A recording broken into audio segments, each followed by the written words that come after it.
present Kenneth Williams, Derek Nimmo, Clement Freud, and Sheila Hancock in Just a Minute. And as the minute waltz fades away, here to tell you about it is our chairman, Nicholas Parsons.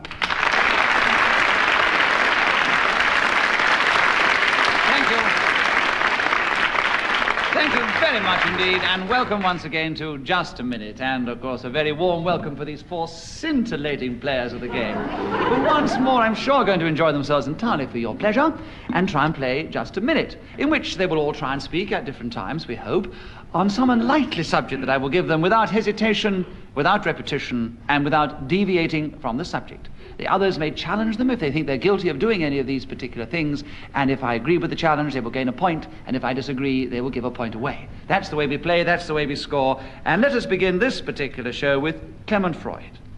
Clement, the subject that dear Messiter has thought of for you is demonectomy. So, can you talk for just a minute on demonectomy, starting now? In O'Connell Street in Dublin, the... Derek Nimmo has challenged. Why? Hesitation.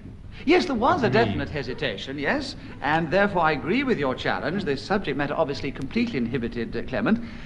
You take over the subject with a point to yourself, Derek, and there are 55 seconds left for demonectomy, starting now. In one of the darker and more gloomy parts of Hades, I was wandering alone amongst... Clement Freud, you've challenged. Why? Deviation. Why? He's still alive. You don't believe it? He could well have been wandering. He could well have been wandering. He could well have been wandering in a dream or a nightmare. He didn't mention that.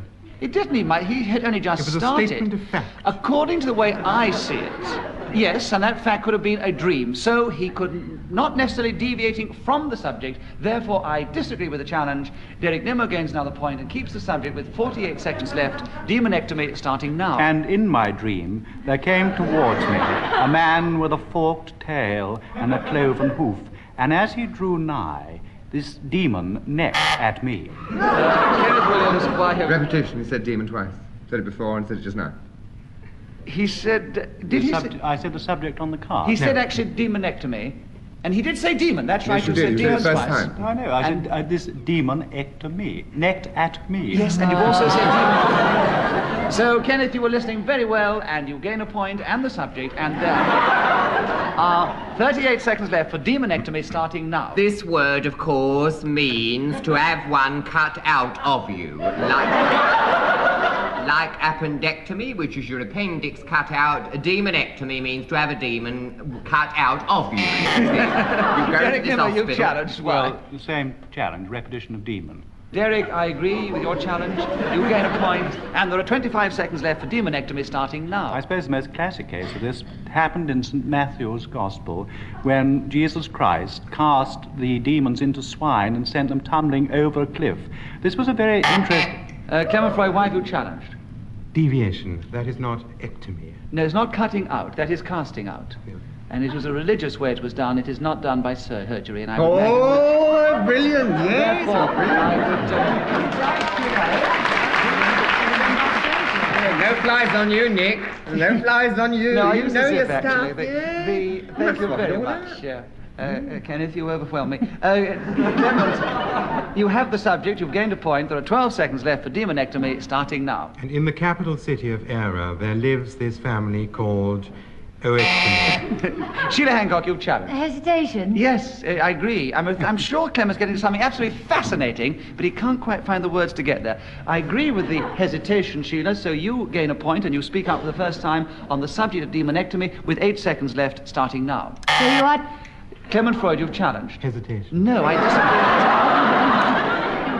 Sheila Hancock has another point, and there are 7 seconds left for demonectomy, starting now. So you are taken into hospital and a needle is put into your arm and you are given pethidine, and when you are under, a mask is...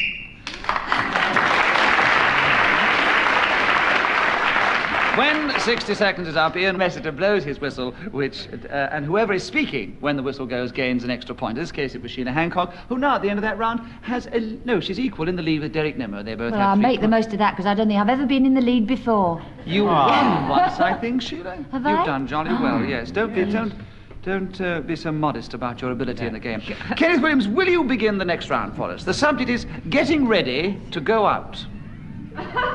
Will you talk for just a minute on that, starting now? My mother always said to me, the first thing to remember is put your clean underwear on.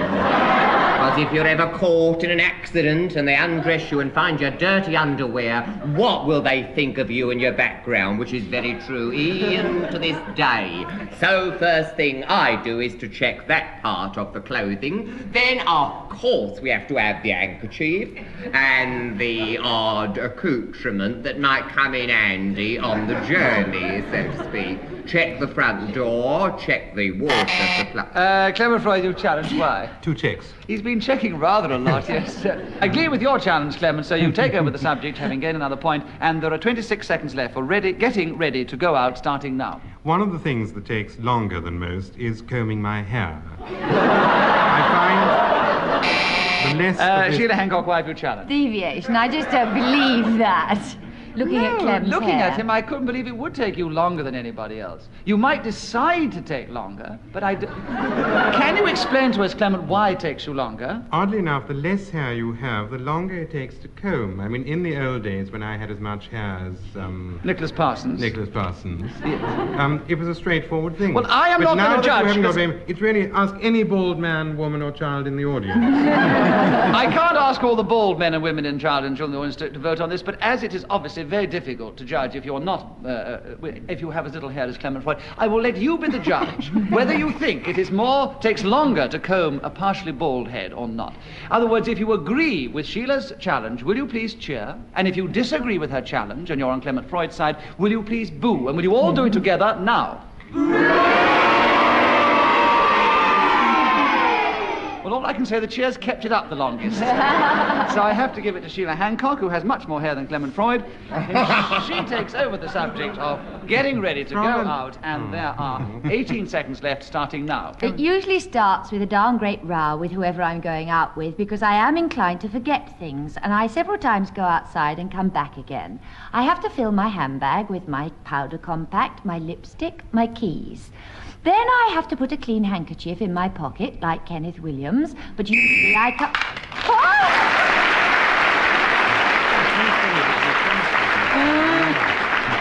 Once again, Sheila Hancock was speaking when the whistle went, so she gains that extra point, and she has jumped into a commanding lead of 2 over all the others at the end of that round. Derek Nimmo, will you begin the next round? Slips. That is the subject. Will you talk to us about slips for 60 seconds, starting now? When I'm getting ready to go out, I always first of all put on my slip. Sheila Hancock, why do you challenge? Deviation. Why? Well, it's supposed to be kinky. He can't wear a slip. Well, he may be kinky. He might wear even more kinky. Show us your slip, then. Go on, prove it. No, Derek, please! Whether you have one or not, he is not technically deviating from the subject on the card. So, right. Derek, however kinky it may sound, please Well, continue. I want him to go on anyway, because I want to see what else he puts on. Well, I disagree with the challenge, so Derek gains a point, and there are 55 seconds left for slips, starting now. Once, when skating on the Round Pond in Kensington Gardens, when it was frozen in a July morning. Clement Freud, why do you challenge? I don't believe that. I quite agree. I don't believe it was ever frozen in a July morning. Or afternoon. Or afternoon, yes.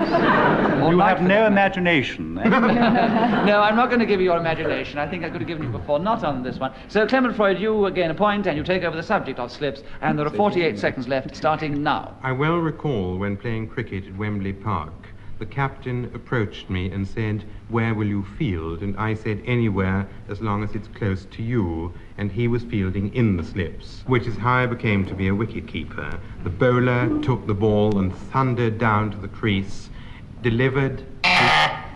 Derek Nimmo, why do you challenge? He's not talking about slips now. He's talking either about cricket or wicket-keeping, but not talking about specifically about the slips. No, he isn't. He went on to wicket-keeping, he went on to bowling, and that is not the slips. So, But Derek... if you don't bowl, the ball will never come to the slips. You have no imagination. Derek Nimmo, I agree with your challenge. You take over the subject of slips, and there are 26 seconds left, starting now. I think there's a tremendous amount of truth in the saying, there's many a slip between cup and lip.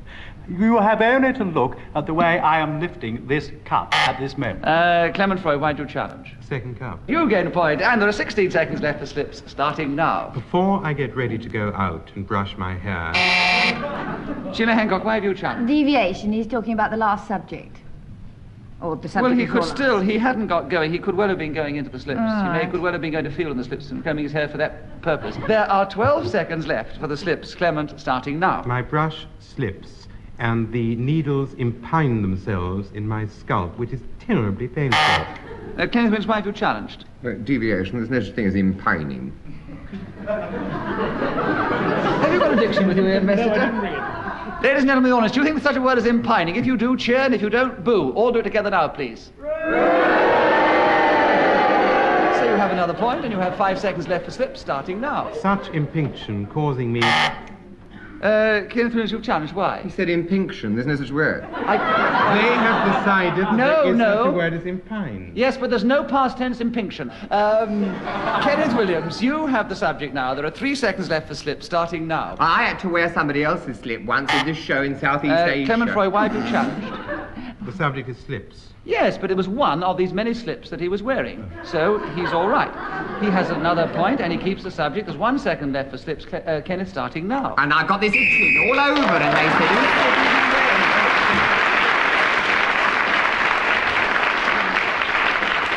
Well, a very interesting situation at the end of that round. Clement Freud has a lead of 2 over the other 3 who are all equal in second place.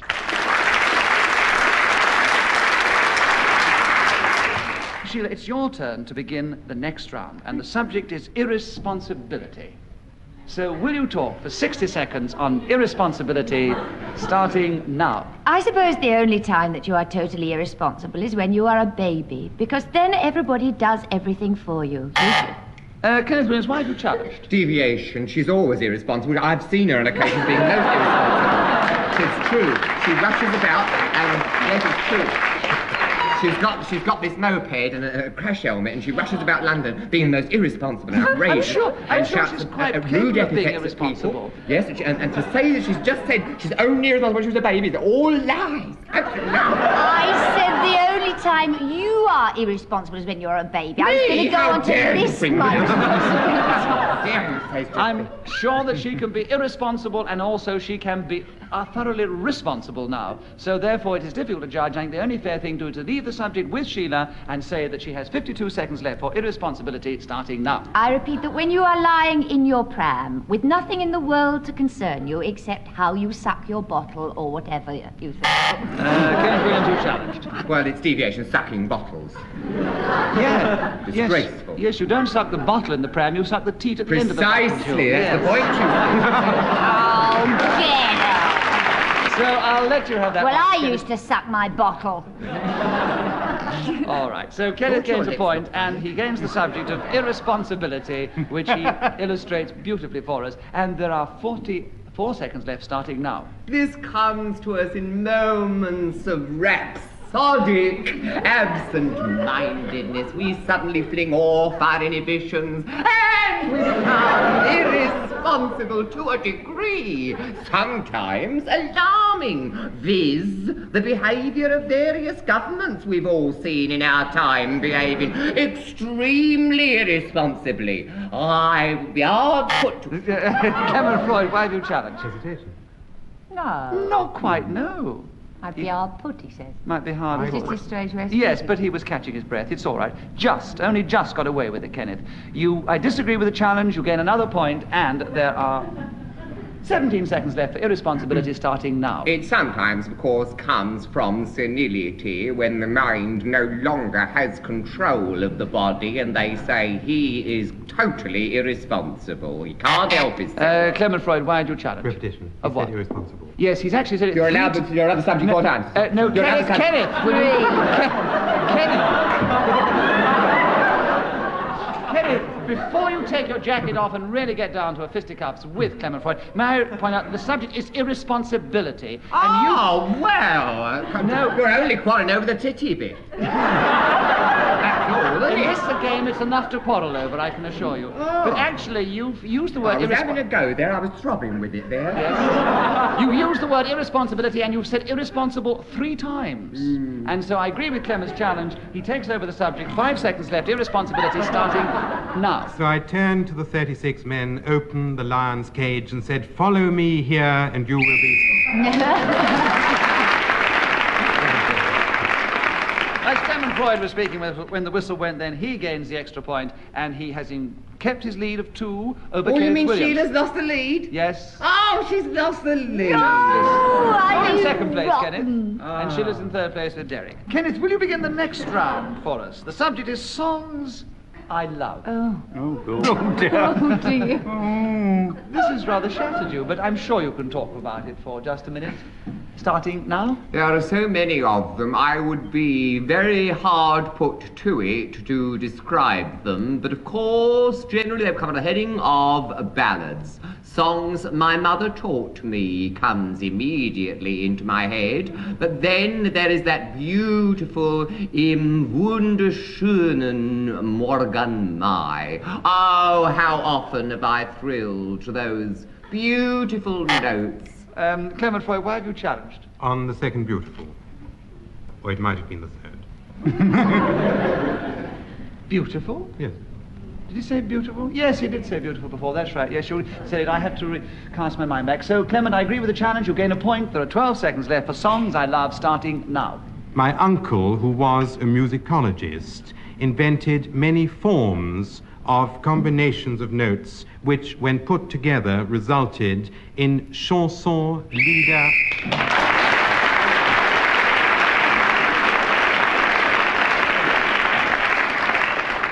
Derek, will you begin the next round for us? The subject is Cowboys and Indians. I'm sure you can talk wonderfully on that. 60 seconds will do, starting now.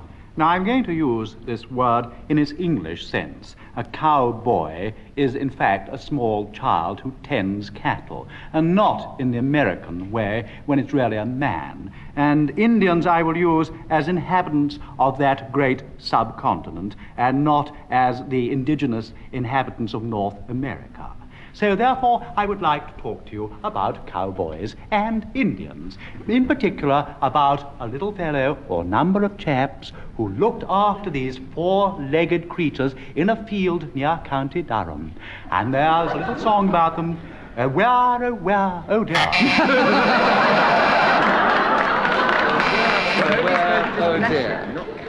So Clement Freud, everybody buzzed then, but Clement Freud's light came on first, so you win the challenge, which we all know is where, oh where. So Clement, you gain a point and you take over the subject. Cowboys and Indians, 20 seconds left, starting now. In the American continent, on the outback, and also in the Middle West.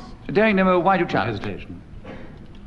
Oh, I don't think so, no. 15 seconds left for Clement to continue with Cowboys and Indians, starting now. It would be wholly unnatural for me to speak more quickly than I normally do, but I will try very hard. Daring Nimmo, why do you challenge? Devious, he's being wholly unnatural. Yes, all right, that's a good challenge, Derek, so I grant it to you. 11 seconds left, Cowboys and Indians, starting now. And there they came rowing ashore. A lot of people in a row. 57 of them. They landed on the beach, but fortunately for them.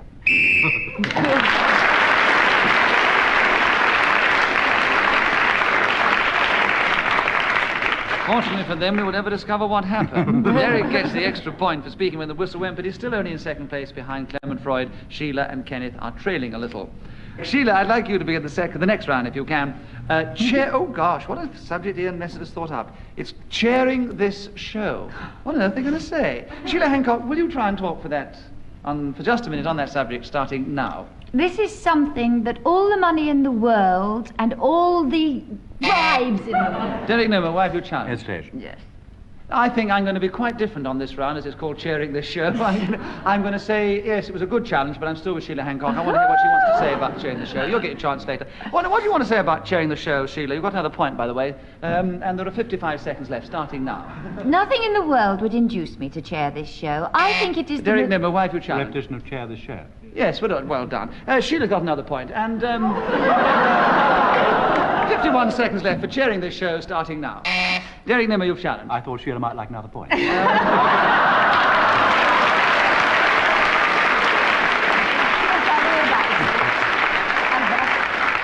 And the audience obviously agree with you, so Sheila has another point. And there are 50 seconds for chairing the show, Sheila, starting now. You have to adjudicate between deviate. There's no such word as adjudicate. Oh, dear. Deviate. It's no Word good, is Nick. You're fighting a adjudicate. losing battle. But when you're chairing this show, you often get in such a state by the intimidation that occurs from all of you. I make slips exactly like the one Sheila's made. And I thought that was very clever of her to do a vocal demonstration of what I sometimes do.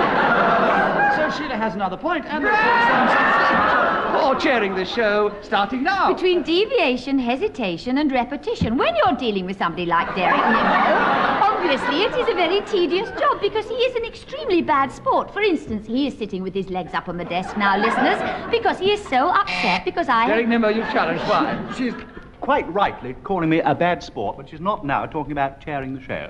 She's just saying that I'm a really rather rotten loser. But you could be a rotten loser. Oh, yes, that's right. It's not chairing the show. All right, Derek. I think by the time has come to grant you a point. And also the subject. You tried very hard to get it, and there are 35 seconds left for chairing the show. Derek Nimmo starting now. Unfortunately, this show has never been... Sheila Hancock's challenge. I thought Derek would like a point.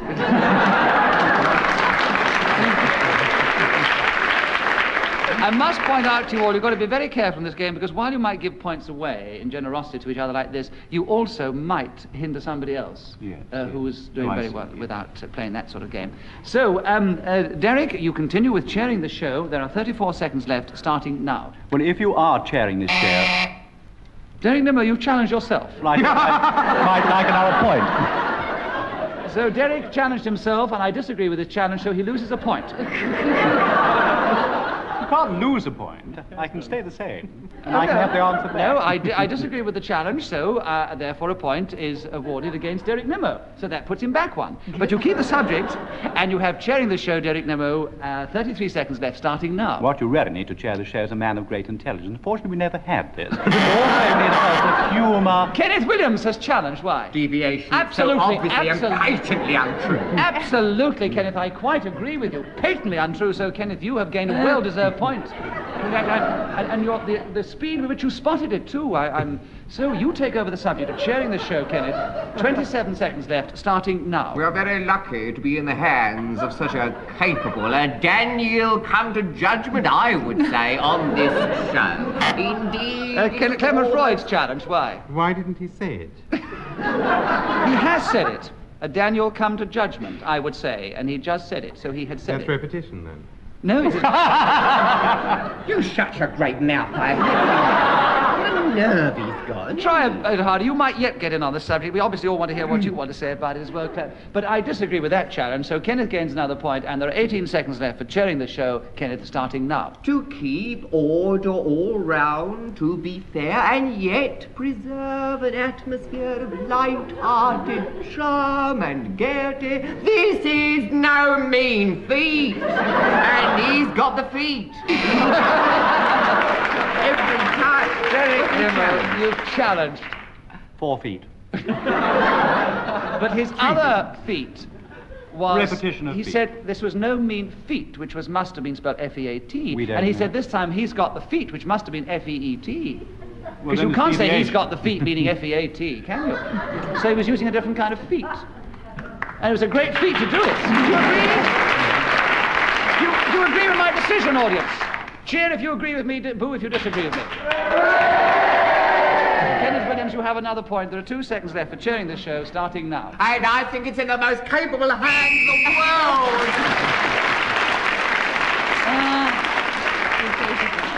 Well, that last particular round, unfortunately, must be the end of this particular show, but it was a very interesting round, and it also meant that while Clement Freud was in the lead at the beginning and didn't speak throughout it hardly, he still stayed in the lead to the end. But the other 3 all leapt forward with leaps and bounds, and they're all equal in second place, which is quite an amazing feat, whichever way you spell it. And they're all second to this week's winner, Clement Freud.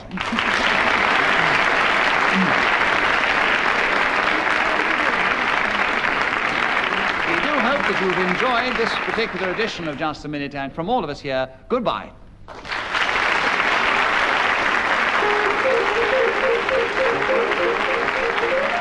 The chairman of Just a Minute was Nicholas Parsons. The program was devised by Ian Messiter and produced by David Hatch.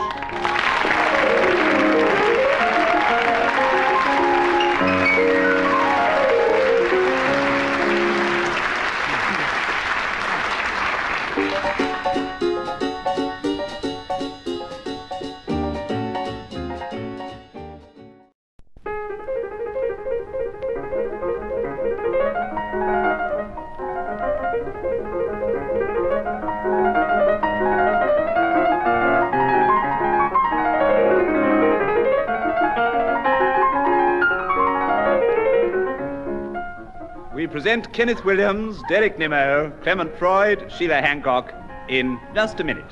And as the minute waltz fades away, here to tell you about it is our chairman, Nicholas Parsons.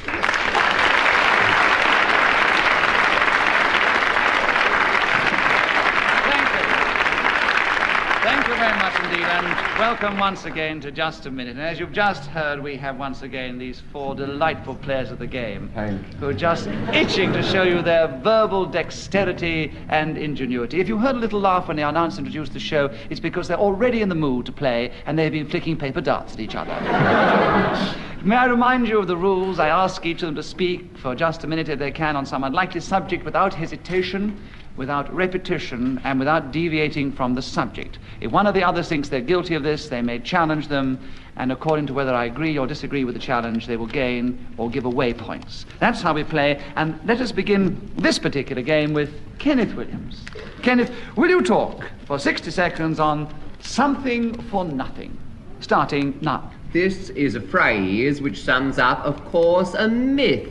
The thing, in actual fact, doesn't exist, but we imagine very often that we are not going to have to pay a price. We are, of course... Derek Nimmo, you've challenged. Why? Well, I thought it was a lingering pause in the middle of it. Well, it lingered so long, I think one could interpret that as a pause, and therefore you mean hesitation. I agree with your challenge, Derek. Therefore, you gain a point, and you take over the subject, and there are 45 seconds left for something for nothing, starting now. Due to the gaming rules, it's quite easy to obtain something for nothing if you happen to own a casino, because now the zero, the money from that particular thing, goes to the house. Kenneth Williams, why have you challenged? Hesitation, particular and thing. There's a pause between them.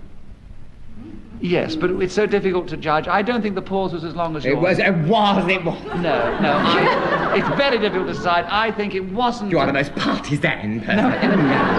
One has got to breathe. You cannot be too tough as that, Kenneth. I disagree with your challenge, but I think I must be fair, because I don't think Derek really hesitated, and say that he gains a point because I disagree with the challenge. There are 35 seconds left. Something for nothing, starting now. Oh, my goodness, it is exciting to get something out for nothing. Sheila Hancock challenge. Oh, absolute rubbish. Absolutely. Rubbish is pure deviation. Deviation, hesitation, and repetition. Absolutely. Do I get 3 points? I would like to give you 3 points because of the way they try to intimidate you, Sheila, but alas, I can only give you 1, but I can give you the subject, and there are 32 seconds left. Something for nothing, starting now. A lot of people deplore and say that the young people nowadays want something for nothing. In fact, the young people nowadays are... Oh, Derek Nimmo, you challenge. Repeating young people nowadays. Yes. That's all right. Well, Derek, you gain another point. You take over the subject, and there are 25 seconds left. Something for nothing, starting now. There's a clear blue sea beyond the Fair Isles, and there was a seagull floating... Kenneth Williams, you've challenged. You hesitate. I agree with the hesitation this So do time, I. Kenneth. Gosh, I really do. And I'm very glad you've got the subject. It is a tough one, isn't it? Right, Kenneth, you have got a point, and you've got the subject back with you. 18 seconds left. Something for nothing, starting now. I call it a myth because we have to pay for everything in this world. There is nothing drops down into your lap. Sheila Hancock, why have you challenged? Deviation. Rain, snow, sleet drops down into your lap for nothing.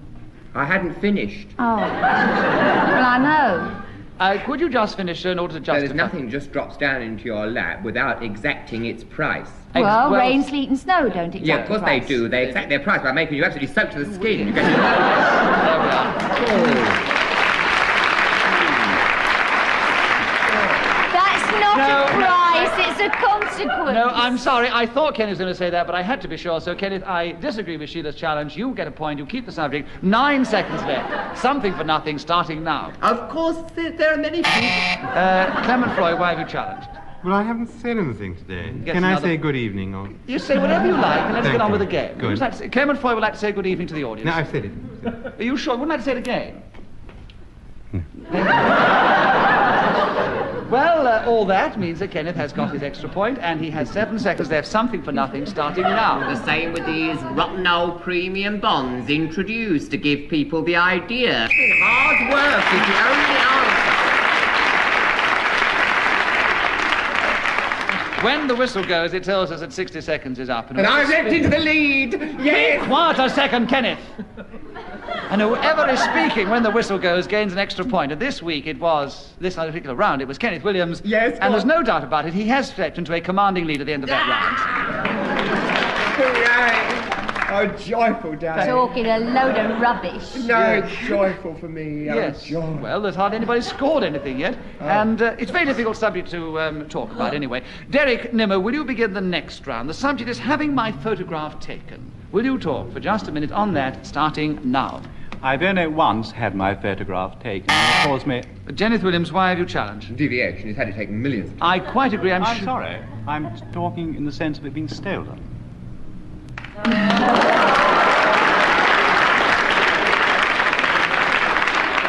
Well, all right. I let Kenneth justify his remark in the last round. I must allow Derek to justify his in this round. Therefore, I have to disagree with the challenge, give Derek a point, and say there are 56 seconds left for having my photograph taken, starting now. This particular snapshot I had bought in one of the seamier streets of Port Said. I'd brought it home with me on a long sea voyage, and I kept it in the cupboard. Kenneth Williams, why have you challenged? Repetition. What? Brought twice. What? No, he bought it in Port Said and brought it home with him. Well, they sound the same, don't they? They do, and you're trying very hard, Kenneth. You've got such a commanding lead, you can afford to be Oh, that's magnanimous in your true, challenges. So there we are. All that happens is that Derek gets another point, and there are 47 seconds for having my photograph taken, Derek, starting now. And into my bedroom one night broke this terrible man with a great big mask on and a striped jumper and a swag bag in his hand. And he tore... Sheila Hancock, you challenge. Why? Deviation. It's Course not it is. true, is it? I mean, they don't walk around with swag bags in their hands, do they? They might do, but I cannot believe a man would break into his cabin dressed like that to into your Port bedroom Said. in order to steal a simple photograph of Derek Nimmo. There are 39 seconds left for having my photograph taken, Sheila, starting now. I once had my photograph taken out of the frame in the front of a theatre by a monk in Oxford. This is absolutely true. And he says that now he keeps it in his Bible. He's a very nice man who comes to visit me occasionally. I hate having my photograph snapped because I find that I pull my face into all sorts of funny places. My little girl once... Derek Nimmo, why have you Yes, challenged? you can't pull her face into funny places. I can't look. Putting one bit to Glasgow, another bit to Land's End. Places, that place.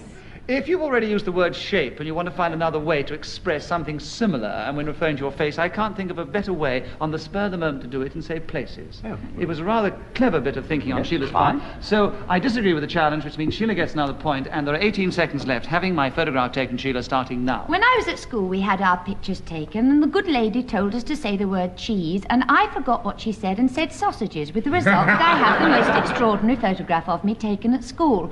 When you're doing... Clement Freud, why have you challenged? School. Yes, there was a repetition of school. So, Clement, you were listening It well. was a different and- school. But it was still the same word. So Clement gains a point, and there are 6 seconds left for having my photograph taken, Clement, starting now. The first thing I do before visiting a photographer is to stand in front of a mirror and comb my hair. This often...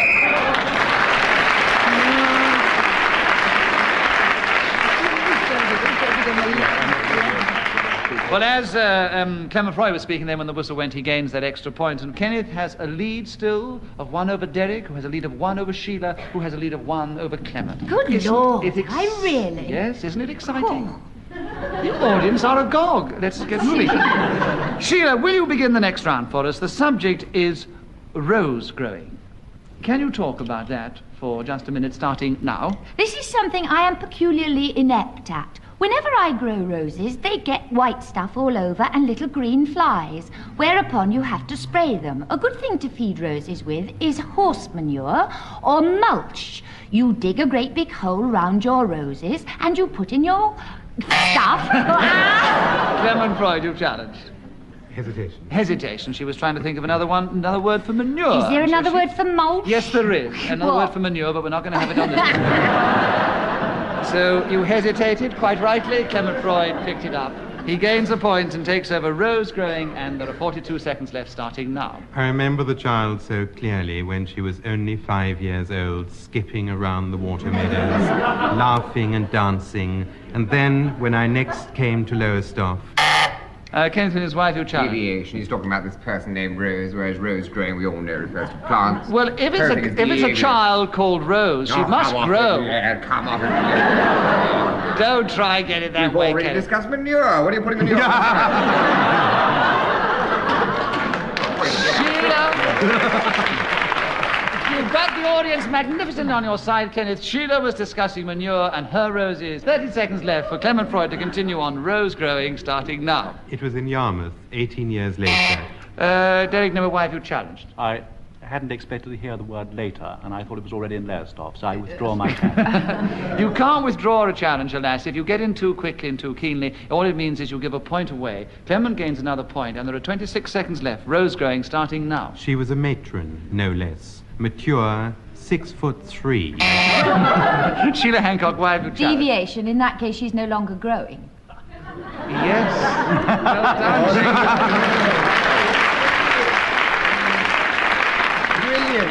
You have to be clever to play A this late game, don't you? developer. No, we're going back. Well tried, Clement. There are 21 seconds left for rose growing, Sheila, starting now. The reason I would like to succeed in this is I rather fancy the picture of myself in a big straw hat, carrying a pannier and collecting my beautifully grown roses. There are lots of different types. There's Masquerade, there's Ina Sharples, there's a rose... Clement Freud, wife, you challenge. Hesitation. Yes, alas, there was. It's very That's difficult the to... only two I know.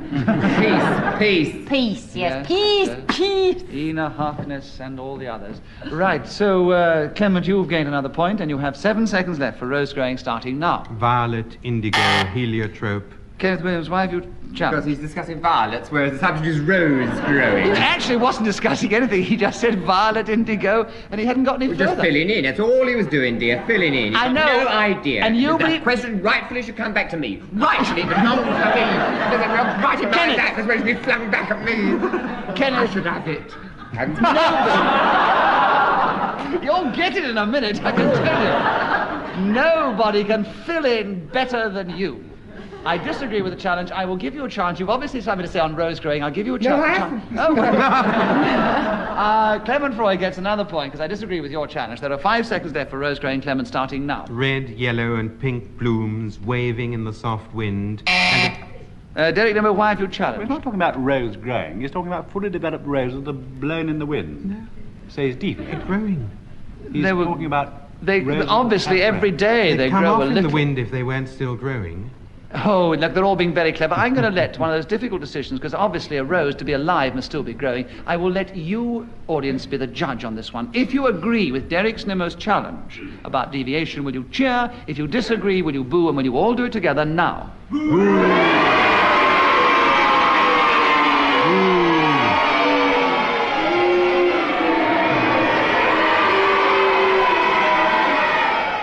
The cheers had it for the first minute and the boos had it for the second. So it's a draw, nobody scores any points, and there are 1 second left for Clement Freud to continue with rose growing, starting now. They're still getting bigger.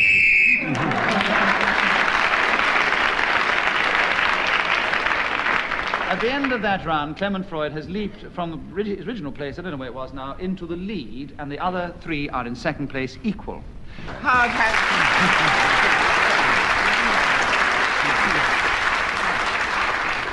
Clement Freud, will you begin the next round for us? The subject, rather aptly chosen by Ian Messiter for you, is cold. I think you know something about this, but will you talk about it for 60 seconds, starting now? This is the opposite of warm and a slight improvement on cool. temperature what? Derek Nimmo, you've challenged. Hesitation? Yes, I agree with your challenge. You gain a point and you take over the subject. 57 seconds left, cold, starting now. I do hate being cold, and on cold January days, I get into my bed, I cover myself with blankets, have a hot water bottle round my tootsies, bed socks on, to keep out this terrible, terrible thing, which I... Wait a minute. Repetition. He's admitted it himself. Clement Freud saw it. You take over the subject, Clement. 43 seconds left, cold, starting now. I did once have a rather nasty adventure in the Bavarian Alps when I went on a Royal Air Force survival course for the Daily Telegraph magazine. Kenneth Williams. Deviations, advertising. He may be advertising, but he wasn't deviating from the subject, you see. What's the Daily Telegraph got to do with the code? Because he was writing about cold for the Daily Telegraph at the time, you see. Careful. So, anyway, Clement Freud gets another point. 33 seconds left for cold, starting now. And I got frostbite, and that's all I've got to say. Derek Nimmo, why have you challenged? Well, hesitation, he's packed up, isn't he? So you gain a point and the subject, and there are 30 seconds left for cold, Derek, starting now. Sometimes, of course, you can catch a nasty cold, which is a nasty virus thing. Clement Freud, you challenged. Repetition of nasty. Of nasty, yes. All right, Clement, you take the subject back with nasty, and 26 seconds left. Cold is the subject starting now. To which I would like to add one or two you things. challenged. Well, deviation, he's already established they hadn't got anything more to say about it.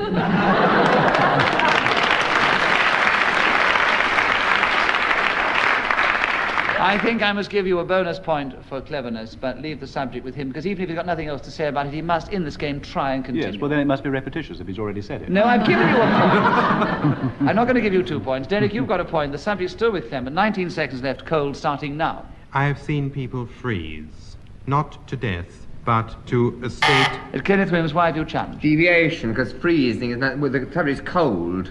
You're cold, you're not freezing. Freezing is another stage entirely. So it's deviation.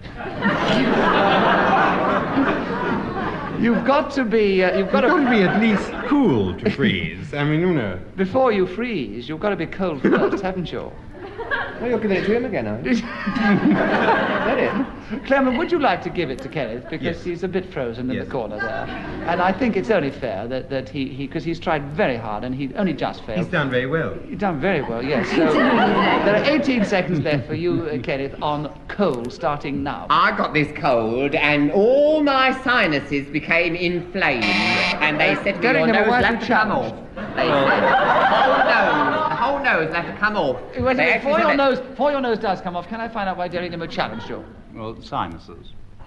Why? What about them? Well, it's an improper use of the word. Well, it doesn't matter if you use the word improperly. You've got to keep going, and you might use a word improperly, but it still conveys to the audience and the listeners exactly what he meant, so it's not deviating from the subject. Right. So Kenneth gets another point, and he continues with the subject. 13 seconds left, cold, starting now. And I went to the specialist, and he said, have it off, he said. That's the only thing for you. He said, tracheotomy. Clement Freud, you've challenged. Repetition. Yes. He's dying to get that sound, didn't he? No, tracheotomy. It's your style, isn't it? Tracheotomy, he said. All right, Clement, you get a point. You take the subject back for 6 seconds, cold, starting now. And I snuffled and spoke like this, and it was terribly difficult for people to understand what I was saying.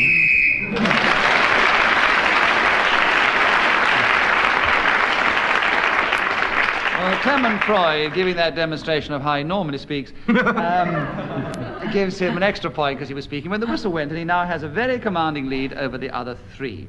Kenneth Williams, will you begin the next round? The subject, rather delightfully and strangely, is just Tuesday. Can you talk about it for 60 seconds, starting now? The child of that day is said to be fair of face. I, of course, being born on a Tuesday, bear that out. You must admit, Admiral. Sheila, what was your challenge? Well, no, because it's cruel. I was going to say I don't admit it, but he is quite pretty, so he can have it. Oh, well, isn't that nice of her? She thinks you're very pretty, and given you your prettiness has gained you a point, Kenneth. And you keep the subject, and there are 37 seconds for Tuesday, starting now. Also, in the lyric of a song, it says that that day will be my good news day. Derek Nimmo, why do you challenge? Repetition of day. Yes, we've had rather a lot of days. No, it wasn't But in just... the song, Newsday is hyphenated. Yes, but you've used the word Maybe day. Tuesday will be my good news day. So it's hyphenated. You see? I agree We'll with build a little home. Don't try and get out of it, Kenneth. I've given the thing to Derek. There are 24 seconds left, Derek, for Tuesday starting now. Of course, my favourite Tuesday is the pancake one. I think that's great fun, don't you, really? When you put into your little saucepan or frying pan the batter and toss it up... Clement, you challenge. Pan. Pan. Repetition of pan. Clement, I agree. 20 seconds left for Tuesday, starting now. Saturday night is the loneliest night of the week because that is the night that my sweetheart and I used to dance. Sheila Hancock, why have you challenged? I don't Deviation, like he's talking Sunday about at all. Saturday. I quite agree. That is the night my friends and my family all come Quiet, to dear. A Monday to long time Friday ago, Clement Freud, Sheila Hancock challenged and gained a point, and there are 15 seconds left for Sheila to continue with Tuesday starting now. Next Tuesday, I'm getting up at 9 o'clock in the morning, taking my little girl to school, and then at 10 o'clock, a friend of mine is coming round for coffee. We will have a nice long talk. Clement Freud, why have you challenged? Terribly boring.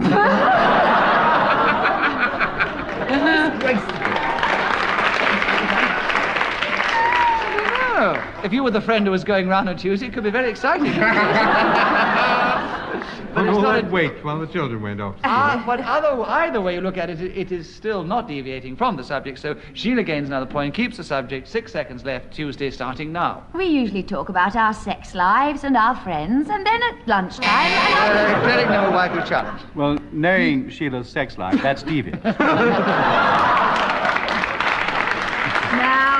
Don't allow that, Nick. Don't allow that, Nick. Don't tell me how to do my job. A horrid, Stand cruel, by and that girl, ungallant Nick. challenge, which without any doubt gained Sheila an... I think I should give her a bonus point. Yes, So Nick. do I. Quite right. So do I. So, and there are 2 seconds left for Tuesday, Sheila, starting now. Then 3 more friends come to lunch, and we...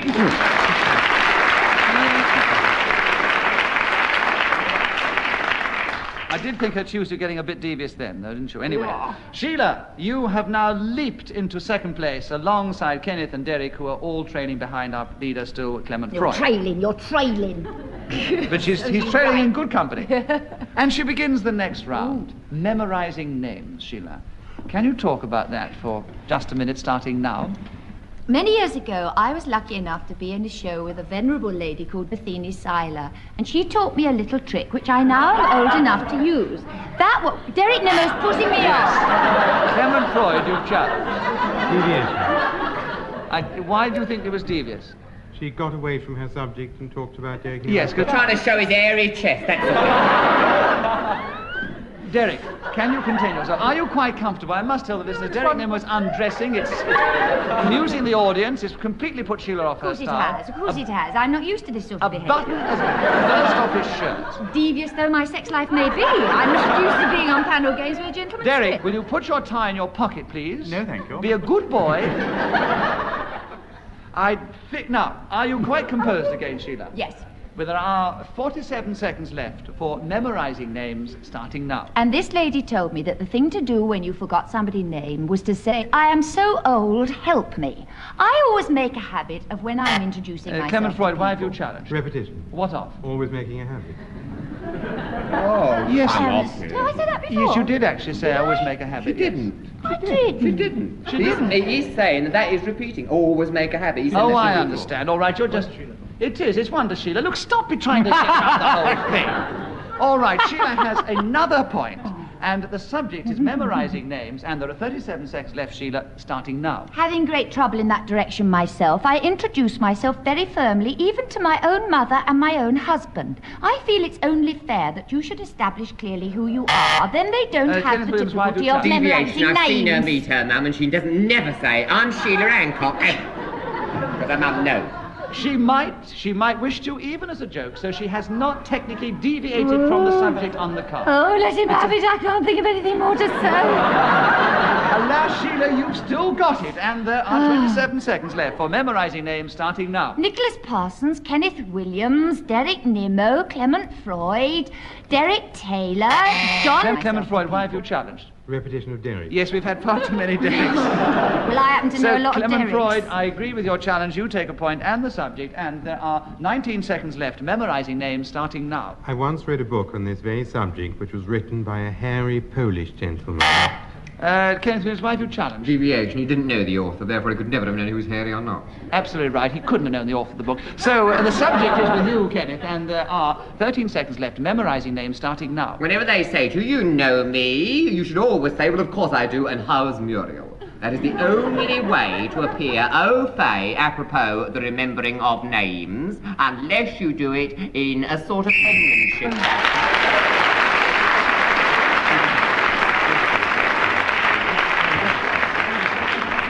Well, Kenneth Williams was speaking when the whistle went then, so he gains that extra point. And now I've gone to the lead? No. You're in a very commanding third place, Kenneth. Derek is just behind you. Clement Freud is ahead of you.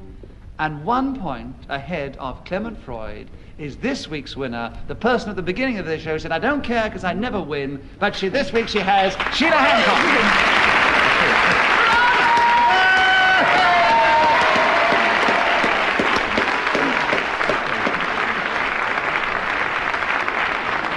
Well, we do hope you've enjoyed this particular edition of Just a Minute, and from all of us here, goodbye.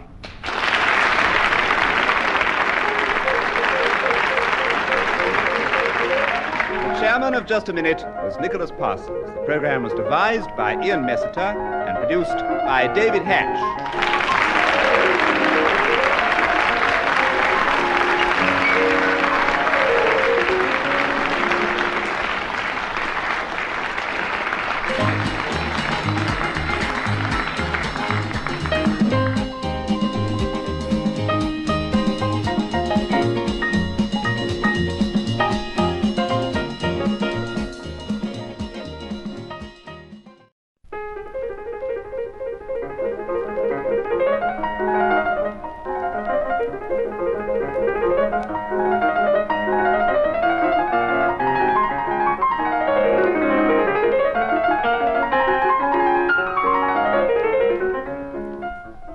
Present Kenneth Williams, Derek Nimmo, Clement Freud, and Sheila Hancock in Just a Minute.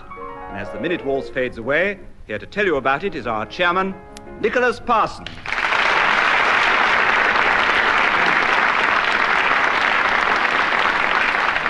Thank you very much indeed. Hello. Welcome once again to Just a Minute, and once again it's my pleasure to welcome these four delightful and beautiful players of the game, who of course need no introduction to you all here in the audience and the listeners at home. Once again, the rules are as before. I'm going to ask each one of them to speak in turn, if they can, for 60 seconds on some unlikely subject, without hesitation, without repetition, and without deviating from the subject. And one of the other three may challenge if they think they're guilty of doing this. If I agree with the challenge, they will gain a point, and if I disagree with the challenge, a point will go to whoever is speaking. That's the way we play, and Sheila Hancock, will you begin this round for us? The subject is the little people. Would you talk for a minute on that, starting now? Being 5'7.5" in my bare feet, I hate little people. When I stand next to a little person... Derek Nimmo has challenged. Why? Prejudice.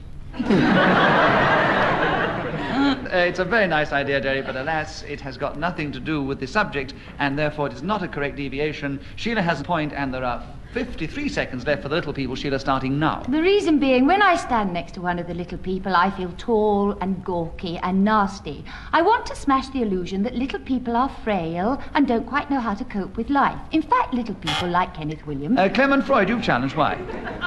For little people. Yes, we do allow people to repeat the subject matter on the card once or twice, maybe 3 times, but not 4 times. So, Clement Freud, you take over the subject of the little people with 41 seconds left, starting now. If you were to walk into the peat bogs of County Connemara, you would invariably encounter someone with green ears or pointed head. Derek Nimmo, you've challenged. Deviation. You wouldn't invariably encounter one. I've never met one. I'm always in the bogs. Well, don't let's get filthy. This is one of those occasions where obviously I must put it to the audience. Do you think, audience, that if you were to go into the peat bogs of Connemara, you might invariably meet one of the little people? If you do, will you cheer? And if you don't think so, will you boo? And will you all do it together now?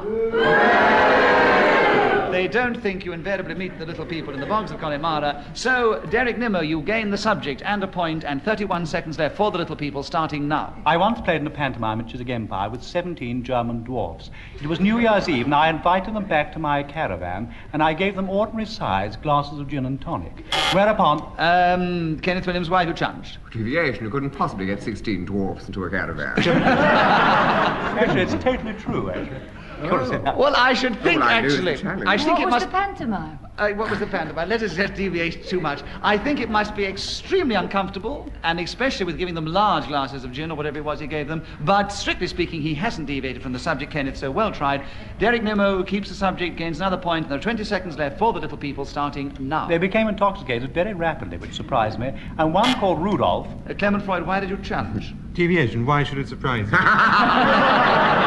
You give a dwarf a huge drink. I think that's a very clever and justified challenge. Clement Freud, you say that I'm not fair. I think I'm being abundantly fair to you. Get another point. You have 16 seconds left for the little people, starting now. Walking down Oxford Street, I once encountered a raggle-taggle queue of minute gentlemen, and I went up to their leader and said, would you kindly introduce me to your wife, because I'm most interested in meeting more people like you. You are the sort of people... Oh...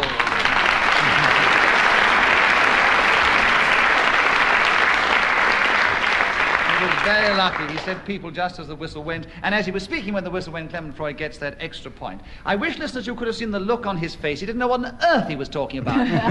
It was a very clever way, shows you how clever is the game, just keeping going and saying words which make sense, but don't really have anything to do with anything in particular. Well done, Clement. And Clement, will you begin the next round for us? The subject is jumbo jets. Can you talk about that for 60 seconds, starting now? A jumbo jet has been described as Rhode Island taking off, and it is in fact a huge aeroplane. And what... Derek Nimmo, you've chosen. Hesitation. Hesitation. The first hesitation of this particular show. I agree, you get a point, Derek. And there are 51.5 seconds left for jumbo jets, Derek, starting now. It was a moment of tremendous...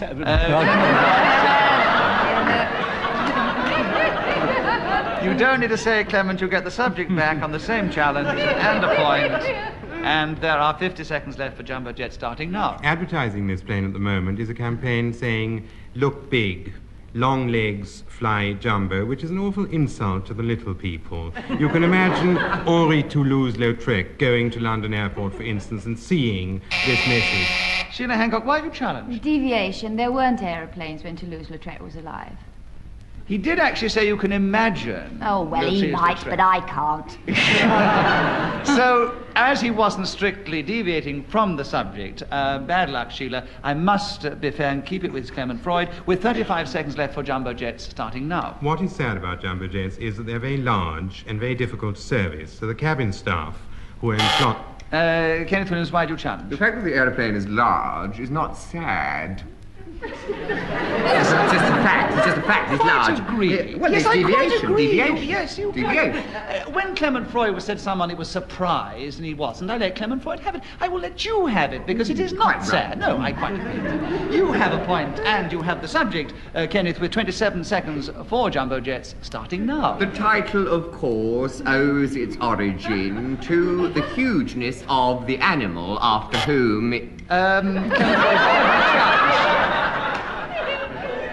Why have you challenged? Animal. Don't be rude. We're not. We're take it human back. beings. You take it back. Yes. You're too late Yes, now. sir. You've given it away. Yes, yes, sir. Kenneth I Williams want has Kenneth another to have point. his point. It is a jumbo is a child's name for an animal. So Kenneth, you carry on. 21 seconds left for jumbo jets. Start. And don't be intimidated by Clement Freud, even though he's sitting next to you. You persevere.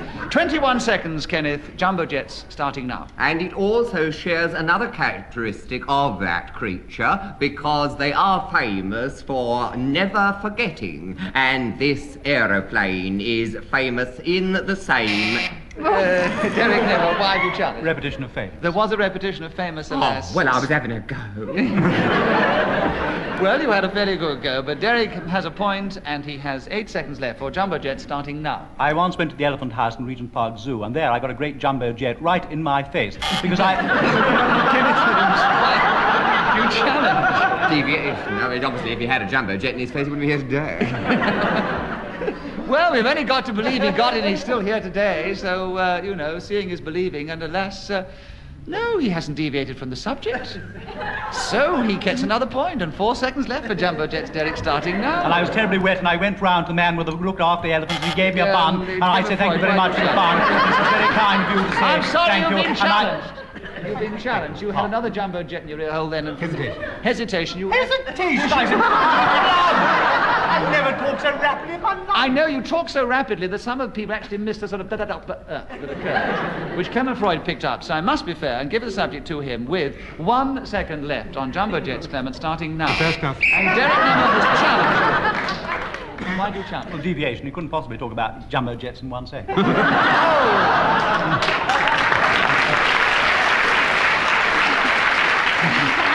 Well, as it's neck and neck, I will give Clement the points for speaking when the whistle went, and Derek a bonus point for a clever challenge. All right, that's only a fair way to do it, I think. And they're both equal, you see. It keeps the thing neck and neck at the end of that round. Derek Nimmo and Clement Freud. Kenneth, will you begin the next round for us? A subject, I'm sure, entirely up your About time street. I had something to say. Well, I know you're going to flow eruditely on this one. Yes. Bernard Shaw. Would you speak for 60 seconds on him, starting now? It is not generally known that this very... Clement Freud, you've challenged. Well, it's ridiculous you can't speak eruditely on Bernard Shaw for 1 minute. You listen to Kenneth Williams, he's got another point. I want to and there are 53 seconds Isn't left. that a clever challenge? It was a clever challenge just now. You didn't make it before.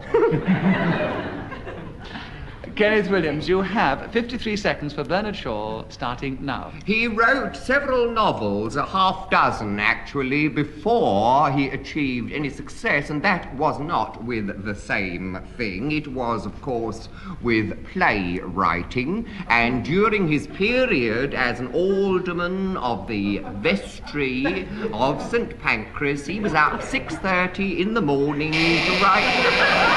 Sheila Hancock, you have challenged. Oh, it's deviation. I don't believe he was... He was the alderman of the vestry, yes he was. Bernard Shaw was. The alderman of the vestry of St. Yes. Pancras up at 6:30. Yes, he was.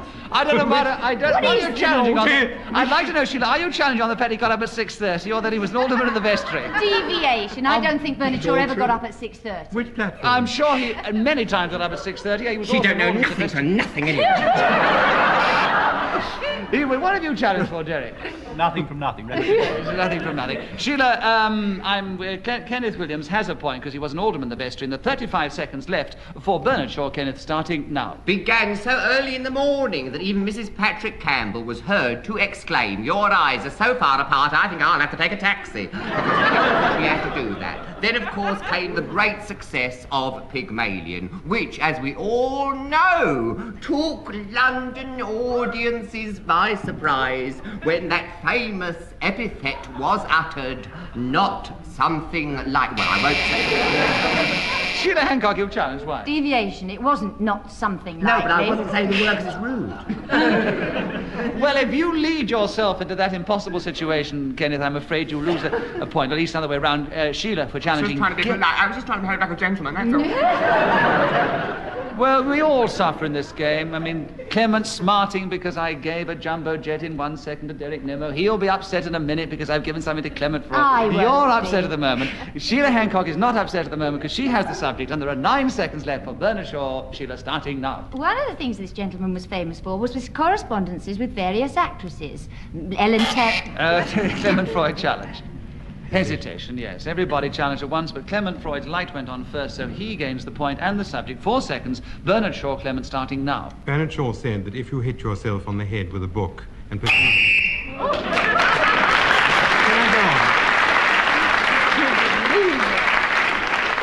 Clement Freud... go on? It was a nice thing that he said. I just thought they ought to hear. Yes, I'm sure there must. I mean, Yes. we'd all love to hear it. Yes. Shaw said if you hit yourself on the head with a book and perceive a hollow sound, it doesn't necessarily mean that there's nothing in the book.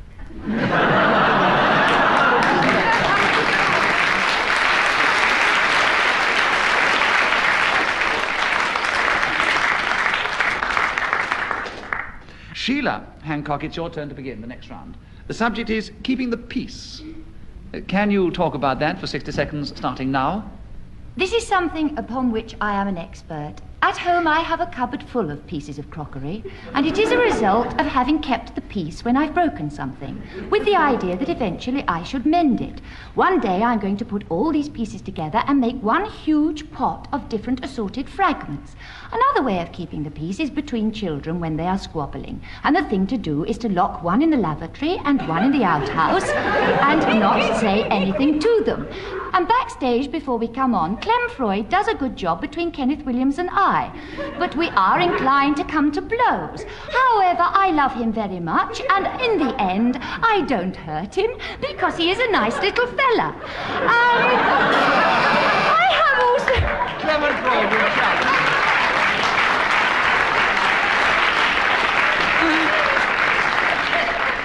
Hesitation. The most ungallant challenge Yes, of the you're show. so right. Alas, as chairman, I have to be fair and say it was a hesitation. So Clement Freud has a point and takes the subject with 8 seconds left for keeping the peace, starting now. Keeping the peace is something I used to do a great deal when I was a Boy Scout. I was a peewit, and my best... Derek Nimmo, why do you challenge? Deviation, peewit. Why? Well, it's deviation. He might have been a brownie or something, which, not a brownie, I mean, a cub, No, when deviation. his troop might have been the Peewits, were they? Yes. Yes. Well, look, I'm afraid there seems to be a great feeling of disbelief here. If you think that Clement No, I was Freud... a peewit. I mean, He actually, come to think of it, he does look rather like a peewit. So you are now conceding on my that Scout's honour, yes. on his Scout's honour, he's told us that he was a peewit once. So there we are. Clement, you keep the subject and another point, and you have 2 seconds left for keeping the peace, starting now. We marched onto Hampstead Heath bearing...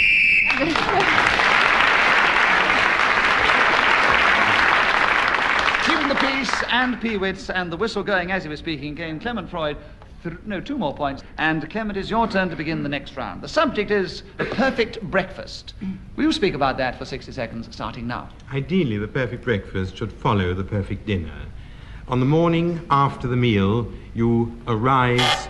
Kenneth Williams, why do you challenge? Hesitation. Yes, I quite agree. He was searching for his perfect breakfast. So, Kenneth, you have a point and the subject with 52.5 seconds left for the perfect breakfast, starting now. Taken in a thoroughly relaxed atmosphere, it should begin with cereals and fresh, clear, cool milk. And then, of course, the deviled kidneys. What could be more delectable than see that plate full of these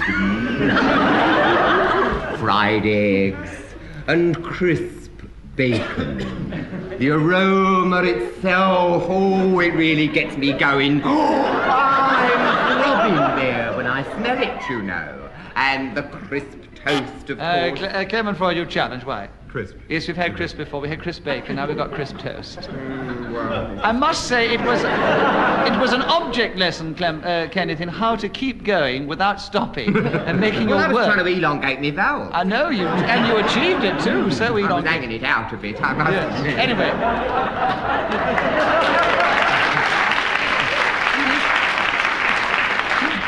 But you couldn't have 2 crisps. So, Clement has a point and the subject, the perfect breakfast. 17 seconds left, starting now. A kipper fillet is something that one should not be without. Ideally, the herring is smoked over chips of oak, hung up in a chimney, and they're then taken down after... Derek Nimmo, why have you challenged? Well, he's describing how to cook a kipper or smoke or cure a kipper, but not talking about a perfect breakfast. Yes, that's true. That's So therefore it's very true. deviation. It's very difficult because, you see, he did establish he was going to have this particular food for his breakfast. And he went on to say how he felt it would be most perfectly done. So he wasn't really deviating from the subject. I will put this one definitely to the audience. If you think that Clement Freud was deviating and you agree with Derek's challenge, will you cheer? If you disagree with his challenge, will you boo? And will you all do it together now? Equal. No points scored. Clement Freud continues with the subject. 4 seconds to go for the perfect breakfast, starting now. Haddock is also essential. Derek Nimmo, you've challenged. Well, deviation, because they can't both be essential. Kipper and haddock. I don't think they're both It's a perfect essential. breakfast, you wouldn't have 2 fish courses. No, Two fish course. The perfect The perfect breakfast? Yes. in your opinion, but not in Derek Nimmo's, and I have to make the judgment. And in this case, I give it to Derek Nimmo. 1 second left, Derek, starting now. Grapefruit juice and croissant. Sheila Hancock is challenged. It isn't possible deviation to talk about the perfect breakfast in 1 second. Exactly, so you've got a point. All right. We have established that. I'm going to do that. I did it before, so Sheila only had Hancock has a grapefruit point, juice. and there's half a second left for the perfect breakfast, Sheila, starting now. I And Sheila was speaking as the whistle went.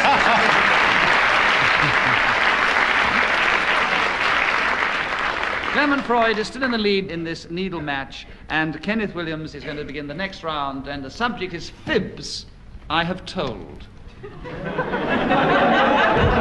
You are looking very nonplussed. You obviously want time a second to think. You've had your second. Will you go on Fibs, I have told, Kenneth, starting now? There are so many that I would really be hard put to it to single out one instantly. Clement Freud, why have you challenged? For a number of reasons. Hesitation. Rubbish, it wasn't Comes- hesitation. There's no hesitation there. You went as slow as it's possible to Well, that's go not without coming... hesitation. I know, but there must come a time when you cannot elongate your vowels to such an extent. And leave it hanging out. Where does elongation not become a fault? All right, I will felt do the it. I will vowel do it this way. hanging out. Out of fairness, I will say, if you elongate any more than that, it'll be hesitation next time. Please carry on with Fibs. I have told not to elongated vowels. 52 seconds, starting now. A notable one was when I was being attacked by a huge burly brute in Ceylon. All right, I said, hit me if you want to hit a man with plastic legs. Well, he drew back, obviously surprised, and he obviously too felt, obviously... Don't hit Clement Freud. Derek Nimmo challenged you first.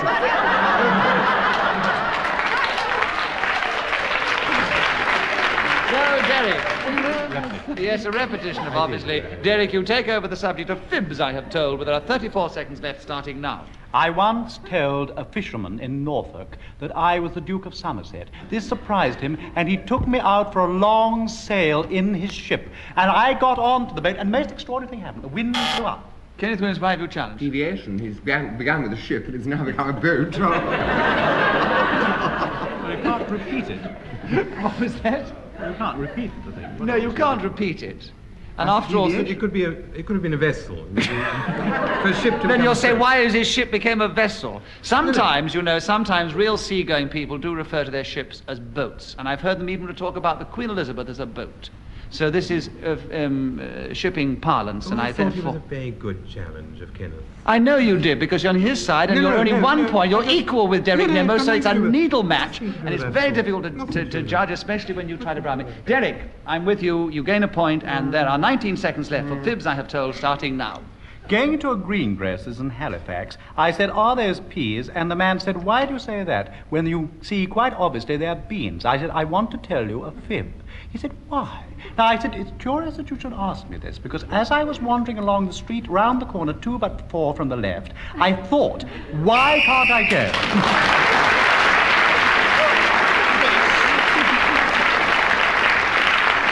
Well, as Derek was speaking then, when the whistle went, he gains another point, and he has a lead of 1 at the end of that round over Clement Freud, and Sheila and Kenneth are in 3rd place together.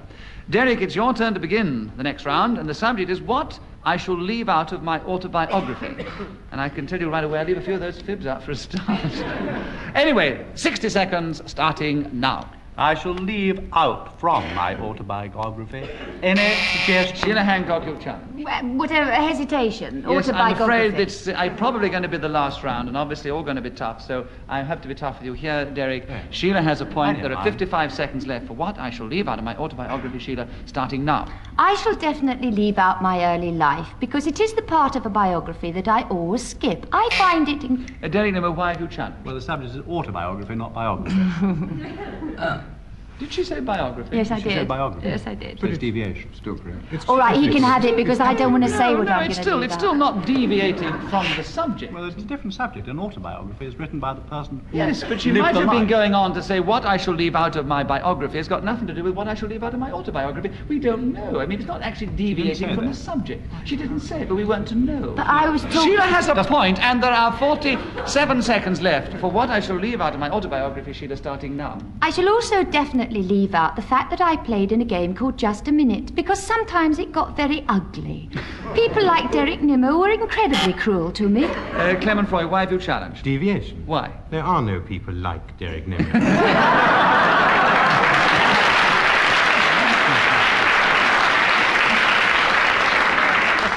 I'm sure in this world there's some charming, there's some delightful people, there's some intelligent people. They may not all have it in the same package as Derek Nimmo, but there must be some people like Derek Nimmo. So Sheila has another point, and she continues with what I shall leave out of my autobiography. 39 seconds left, starting now. In fact, I shall be pretty hard pushed to find anything that I can put in my autobiography. I may put the incident when... Clement Freud, you've challenged. Hesitation. Yes, she did actually hesitate, and I was tough before, so I'll have to be tough again, Sheila. I'm sorry. 17 seconds for what I shall leave out of my autobiography, starting now. I shall not mention Londonderry and all the...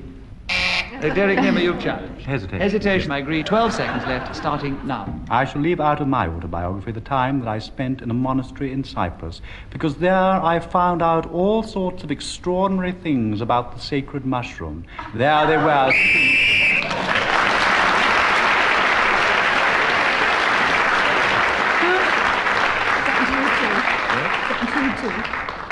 Well, I'm afraid that is all we have time for in this particular game of Just a Minute. As you realize, it was a needle match, because 1 minute Derek was leading Clement by a point, and then a minute or second or two later, it was the reversed. Well, at the final spurt, Derek got that extra point when the whistle went on that last subject, so it gives him a lead of 1. So by 1 point over Clement Freud in second place, Sheila, Hancock, and Kenneth Williams equal in third place. Our winner this week by 1 point, Derek Nimmo.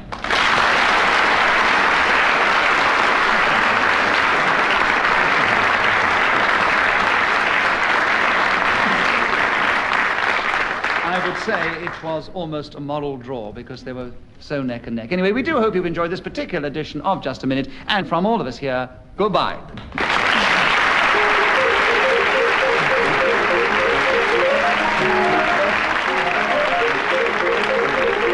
Chairman of Just a Minute was Nicholas Parsons. The program was devised by Ian Messiter and produced by David Hatch.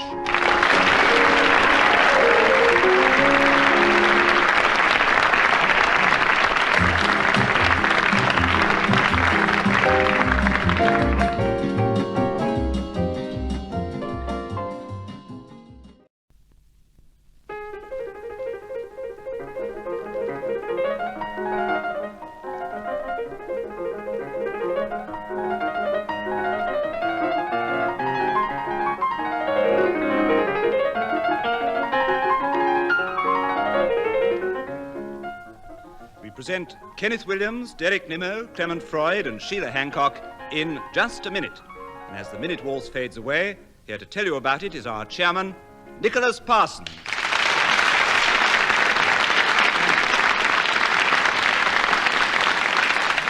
Thank you very much indeed. Hello. Welcome once again to Just a Minute, and once again it's my pleasure to welcome these 4 delightful and beautiful players of the game, who, of course, need no introduction to you all here in the audience and the listeners at home.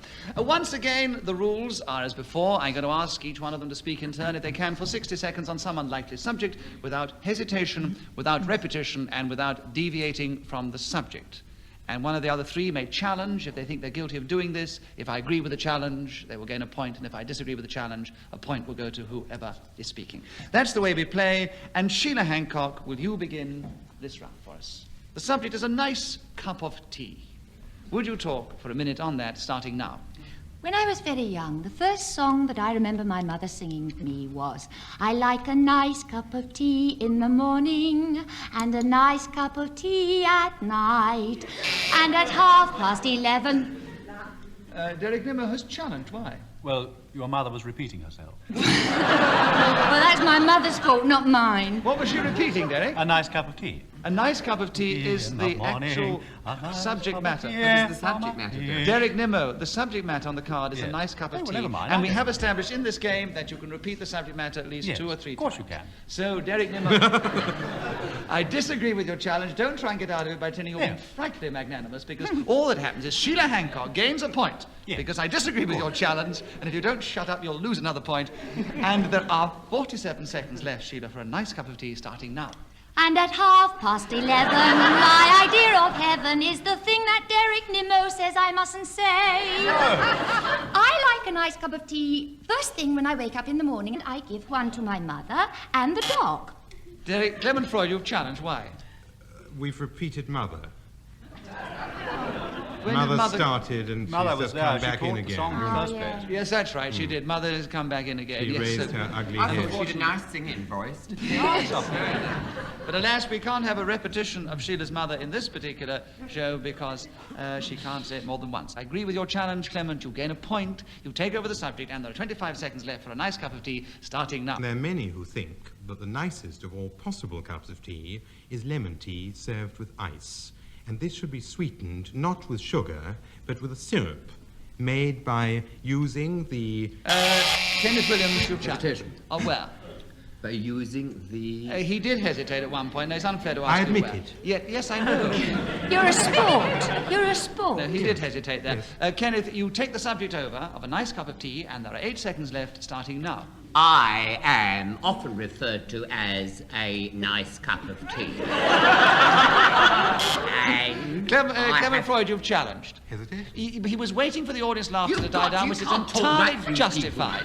people. Don't... Good gracious, it's disobeying or one's natural instinct. Well, don't show the other natural instincts by stripping at this present moment, Well, Kenneth. it's so hot. Just take that. It feels so décolleté. You know what I mean? I don't know what you feel. But would you keep to the nice cup of tea that you've established you already are? Maybe that's why you were stripping. Anyway, there are 2 seconds left for you to carry on with your nice cup of tea. 2 seconds? 2 seconds, that's all. Hello. That's all, and he's going to start now. One for me and one for the pot, and put the tea over and over.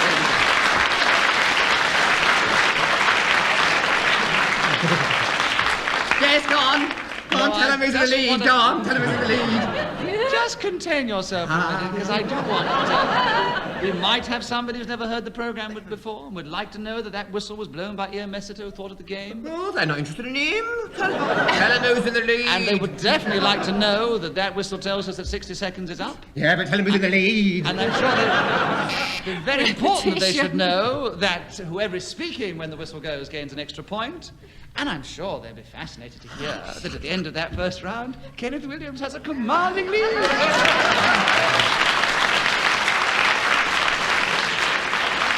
Oh, victory, joy. Keep it up, Kenneth, keep it up. You have a lead of 2 over everybody else. God. And the next subject could not be more apt. We want you to begin it, Kenneth. yes. It's sensationalism. Oh. Yes, that's shattered you a little, hasn't it? Well, sensationalism, it's almost too difficult to say, isn't it? Sensationalism, 60 seconds, starting now. This is something which newspapers are famous for. Banner headlines proclaim a sensation, and people rush to buy a copy, finding out what this sensation is about. Clement Freud, you're challenged. Repetition. Of what? Sensation. Absolutely right. Yes, we must establish what it was. I agree with the challenge, Clement. You gain a point. You take Wasn't over it the the subject. title? No. 43 seconds left, starting now. Sensationalism is the tray, T-R-A-I, and the first letter repeated, of using the sort of standing out Kenneth events. Williams, your challenge. it was hesitation. It was hesitation, hesitation. yes. He was showing off. T-R-A-I, and the first letter repeated, and then he paused. Right. Kenneth, you take over the subject, having gained another point. 32 seconds left. Sensationalism, starting now. I know people that like it done to them with feathery fingers. Sheila Hancock has challenged. Deviation. Yes, but he hasn't deviated from He the... will if you give him a chance. Well, Sheila, all I can say is you must give him that chance, because he Oh, hasn't dear. deviated from the subject We'll be on taken the off card. the air if you let him go on, be it on your own head. Well, it must be on my head then, because I must play the rules, and this is deviation from the subject. He hasn't done that yet, so Kenneth has another point, and there are 28 seconds left for sensationalism, starting now. They like to be tickled. This results in sensationalism. Sensationalism means for its own sake, you see, as opposed to something which is an unexpected surprise apropos of quite another. I'll slip open that very quickly to give a sparkle. Clement Freud, you've challenged. Well, deviation. The lot. The lot. No, there was deviation. We don't know what you were talking about. It's only got nothing to do with the subject on the card. Clement Freud has a point. He takes over the subject. 9 seconds left. Sensationalism starting now. Blindfolded chimpanzee locked in bubble car. Kenneth Williams, why have you challenged? There is nothing sensational about chimpanzees being blindfolded. I've done it frequently. It's such an everyday occurrence. Well, all I can say, you should be a ashamed of the sensationalism that you are likely to cause by doing it. Clement Freud has another point, and he keeps the subject, and there are 5 seconds left, starting now. You're never alone is a headline which you might frequently...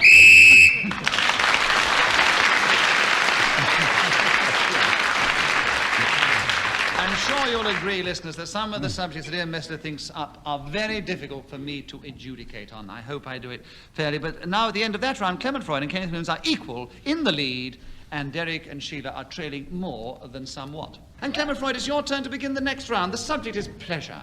Can you talk on that for just a minute, starting now? Pleasure is dancing barefoot with Derek Nimmo on the water meadows of Walberswick. Alternately, the trickle of golden guineas running through the hands into a money bag.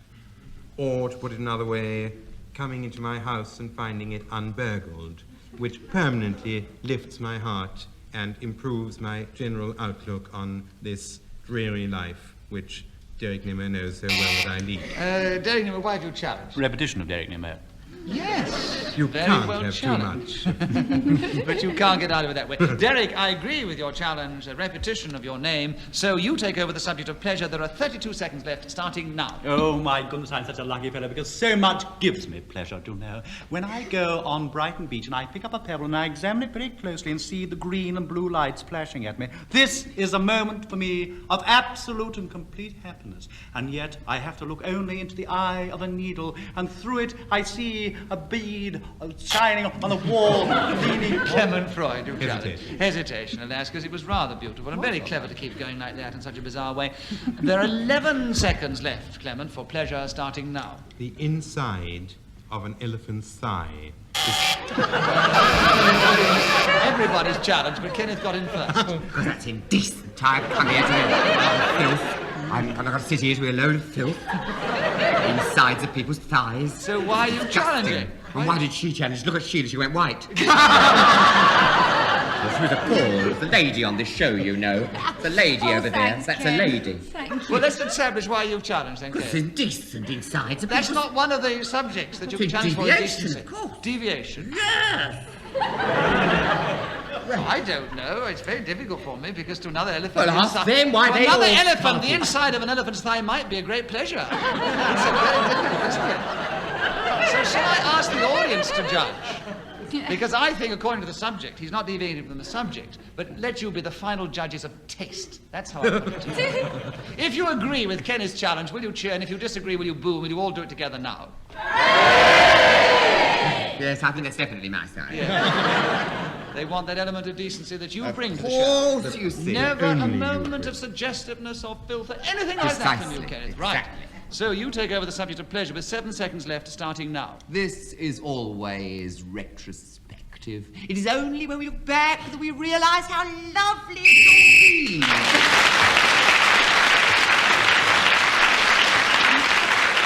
As Kenneth was speaking when the whistle went, he gets that extra point. And Sheila Hancock, will you begin the next round? And the subject is chips. Can you talk for just a minute on that, starting now? When I'm abroad, the only thing I desire more than anything in the world is a bag of chips. I don't know what it is, but there's something about the smell of salt and vinegar that one misses dearly.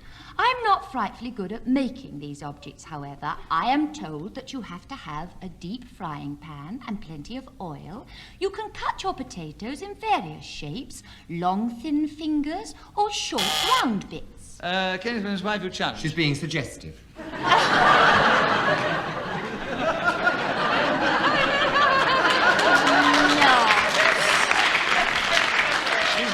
It's in the mind of the beholder. You got the quotation wrong in the eye. You've just got a filthy mind, Yes, Kenneth. that's it. And this time, not only do I disagree with you entirely, but you're not going to get the audience on your side by appealing to their sense of decency and good taste. Oh, don't bother about me. Just kick me as you pass. I bet he would, actually. No, Sheila Hancock still has her chips. And she has 34 seconds to continue talking about them, starting now. Which reminds me that there is a saying that you have had these things on the card, which means usually that you're finished and done. Clement Freud, why are you challenged? Repetition of these things. She said it 3 times. Would have been better to have said chips. It would have been better. At least to have chips said is on the chips. card. Yes, she actually has said card before. I don't know about these things. She has said these things, yes, it's true. She did it 3 times now. These yes. foolish things. Yes, we can get away. That's a rather hard challenge, I must say, Clement Freud. Yes. A rather hard challenge. But Yeah. if I play the game fairly, I must give you a point and the subject, and there are 27 seconds left for chips, starting now. The French have different names to describe chips. The very thick ones are called pomme pour neuf, after which they become frites. Sheila Hancock is challenged. Hesitation. Hesitation, And indeed. affectation as well.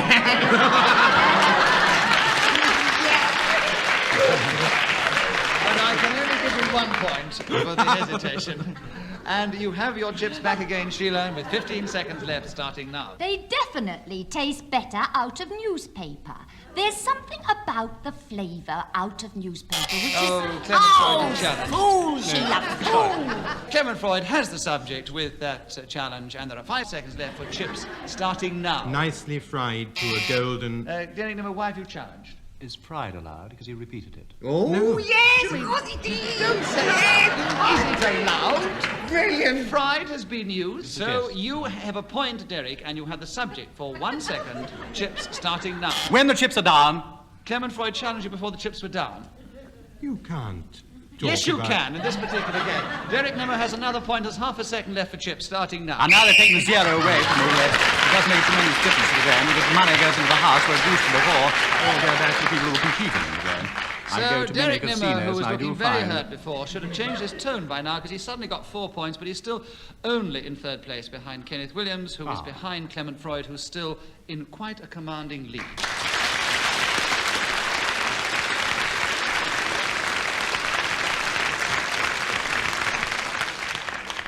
Kenneth, will you begin the next round for us? The subject is Captain Cook. Can you tell us something about him in 60 seconds, starting now? Oh, there are many people with this name, of course. That's gives rise to the expression that too many of them spoiled the broth.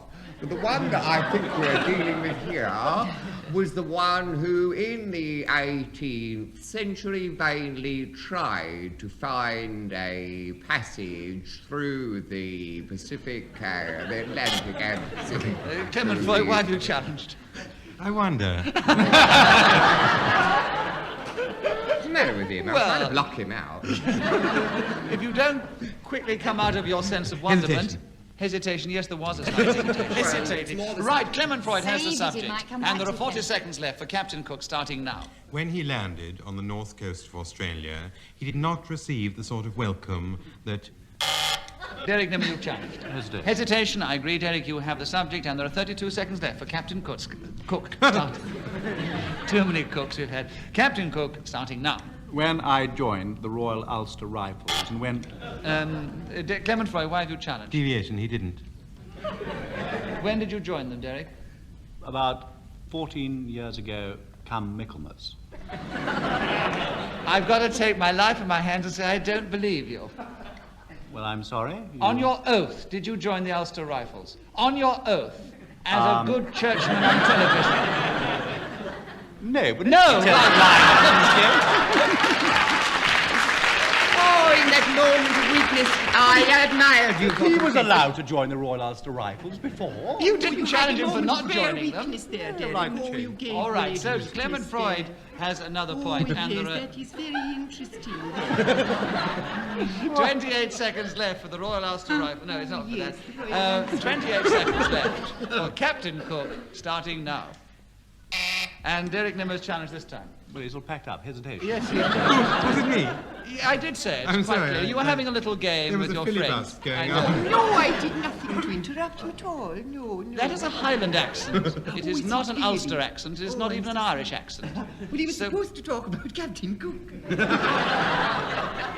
Well, I was just looking at him and he failed to come in.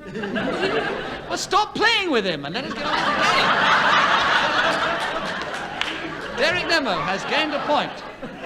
because Clement Freud not only didn't hesitate, he actually packed up. And you have the subject of Captain Cook. I think we're still on Captain Cook, aren't we? Anybody in the audience still remember? We've got Captain Cook, Derek Nimmo, 27 seconds starting now. When I was in His Majesty's Intelligence Corps, we had nearby a unit of the Army catering thing.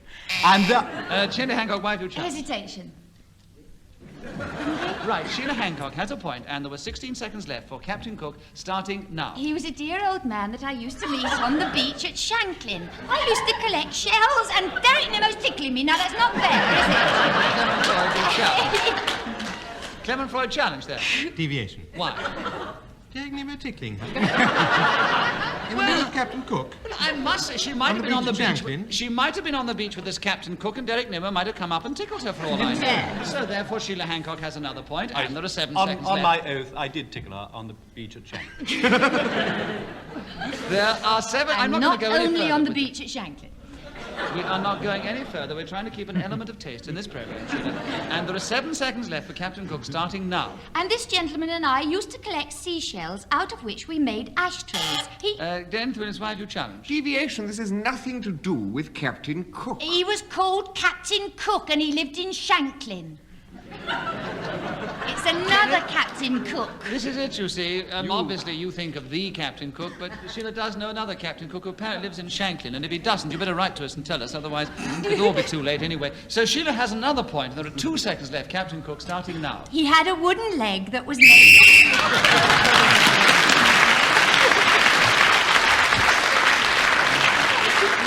So, as Sheila was speaking then when the whistle went, she gains an extra point.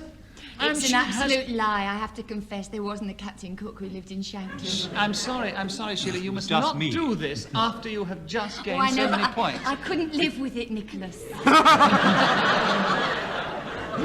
Anyway, you weren't deviating from the subject. Well, I have to cheat. I'm but they glad all your cheat. conscience got better off again. No. I'm glad your conscience got better off. I'm glad you got home with it. I like to hear that kind of thing. It's very good. Very good at all. Very good. It's very salutary. Very salutary. And that, listeners, was Kenneth Williams giving his impersonation of Clement Freud. At the end of that round, Sheila had leapt forward alongside Kenneth Williams, though she's the other side of the room, into 3rd place, who are 1 point now together behind Derek Nimmo, who is a few points behind our leader, who is still Clement Freud. And Derek Nimmo, will you begin the next round? The subject is bridge.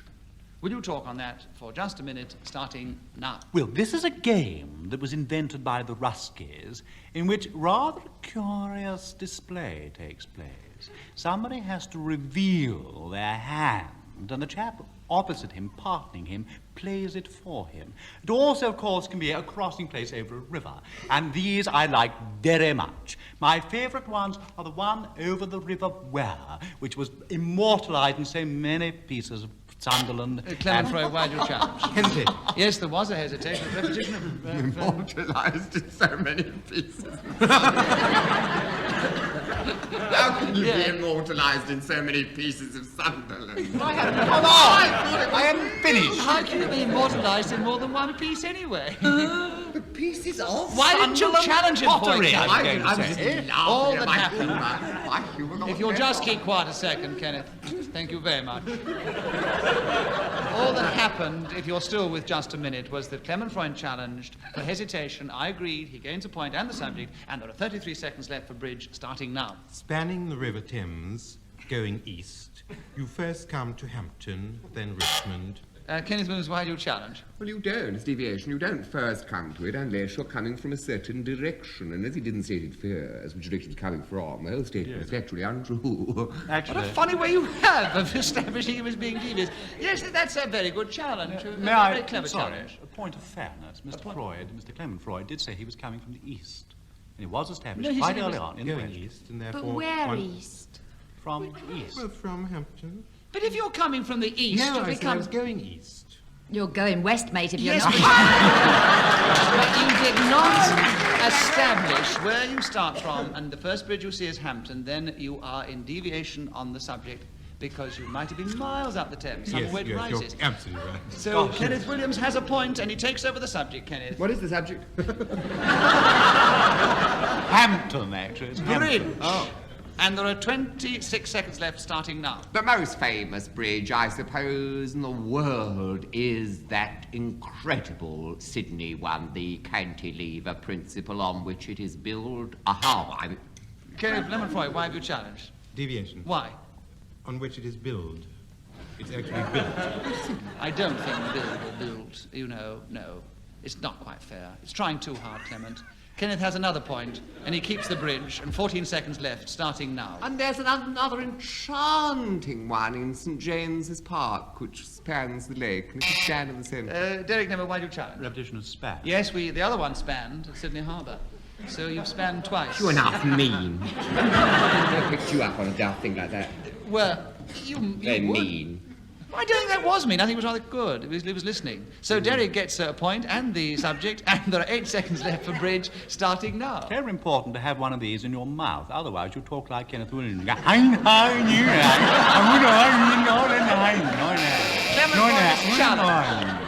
Clement Freud challenged you, Derek. Why did you challenge Clement? Repetition. Of what?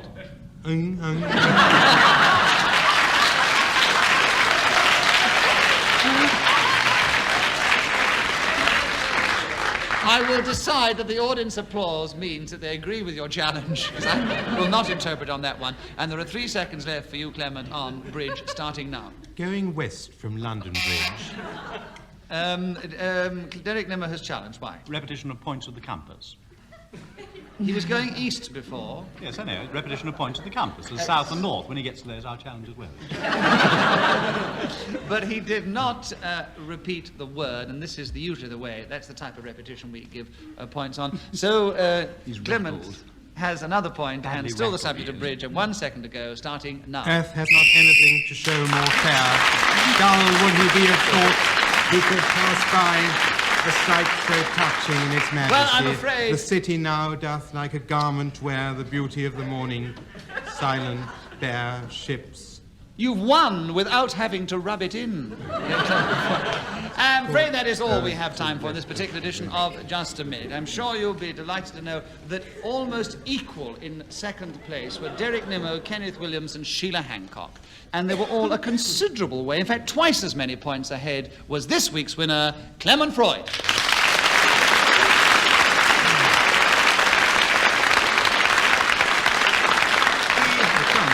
I hope you've enjoyed this particular edition of Just a Minute, and from all of us here, goodbye.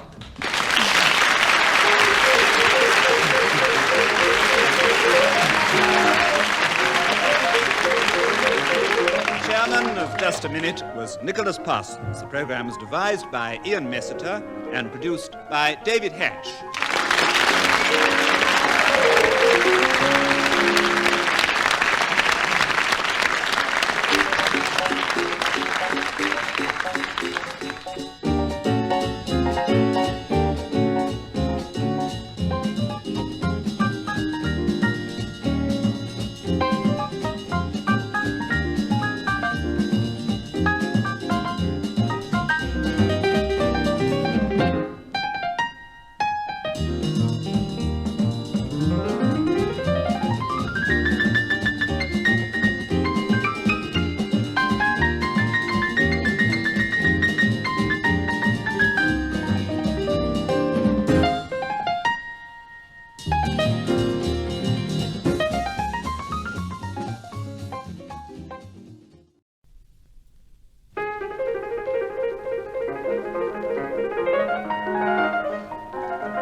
We present Kenneth Williams, Derek Nimmo, Clement Freud, and Denise Coffey in Just a Minute.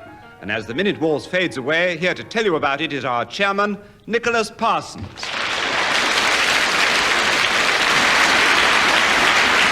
Thank you very much. Hello, and welcome once again to Just a Minute. And once again, I'm going to ask our four panelists, they will try and speak for just a minute on some unlikely subject, without hesitation, without repetition, and without deviating from the subject.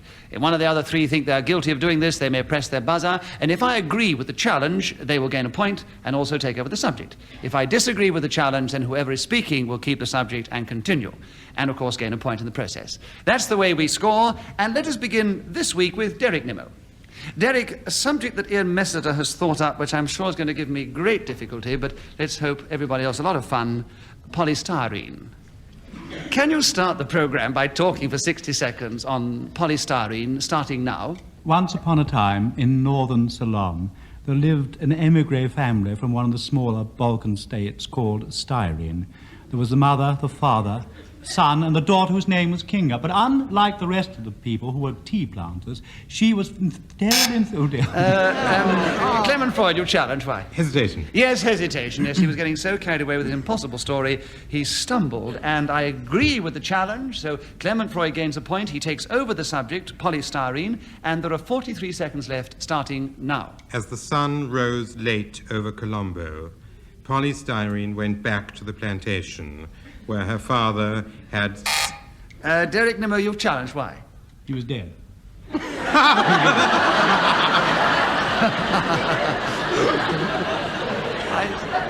thought I might have some difficulty, but not this sort of difficulty, I must say. So Derek says he was dead, and Clement says he's alive, You're and sure? the only people who can judge whether polystyrene's father was dead or alive is the audience, because it's either Derek's word or Clement's. Do you think, ladies and gentlemen of the audience, that polystyrene's father is dead? And if you do, would you please cheer? If and he's if you dead, think who she's planted the tea? What's that? If he's dead... Sorry, I'm sorry. Who was planting the tea if he's dead? Before his Brothers, decease. brothers, even sisters. Will you cheer if you think he's dead, and will you boo if you think he's alive? Starting now. A complete draw, so no points scored. Clement Freud keeps the subject, and there are 35 seconds left for polystyrene, starting now. This is actually a material for which the chemical formula is H22C11O5. Derek Nimmo, why have you challenged? It's not H22. You're absolutely right, and you gain a point, and you take over the subject of polystyrene with 26 seconds left, starting now. It's derived from a Greek word, of course, meaning many, and it really means a lot of little styrenes. And it's a fabric which is used because of its wonderful properties for keeping out the damp and retaining the heat. And you can stick it on walls and on ceilings, and it's terribly nice for tea planters to live in when they come back from hot climates. And therefore, it's awfully interesting, you know, when you read a manual of British workmanship, you always find polystyrene mentioned at least 7 times, which is repetitious.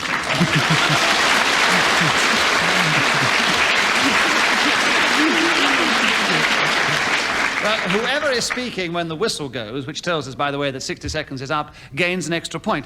In this occasion, it was Derek Nimmo, and I think it was very well deserved, because he kept going on something he knew nothing about terribly well. So Derek, at the end of that round, has 2 points, and Clement Freud has 1, and the others have yet to score.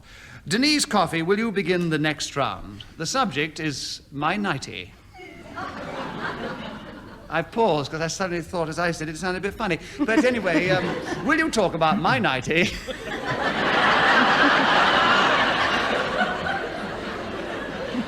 60 seconds, starting now. I don't know what Nicholas Parsons' nightie looks like, so I can't really discuss it at any great length. I will, however, tell those ladies and gentlemen of the audience who think that I am wearing my nightie at this moment that they are quite wrong. I heard you. Ooh, ow. Derek Nimmo, your challenge. Repetition of I heard. A very, very rapid challenge there, and I agree with it, repetition. so you gain a point, Derek, and you take over the subject of my nightie. 46 seconds left, starting now. My nightie is an absolutely beautiful princess line maxi made out of the finest gossamer woven in silk by Lady Hartdyke's little bow arms on a little mill down somewhere. Clement Freud, why have you challenged? Repetition. Of what? Little worm, little mill. That's true. That's right, yes. There were 2 littles, alas. Very sharp. And Derek Clement Freud, I agree with your challenge. You gain a point, therefore. And you have 32 seconds left for my nightie, starting now. I inherited my nightie from my grandfather, who always wore them. And when he died, my grandmother said, would you like these? There was a war on at the time. And I said, yes, very much indeed.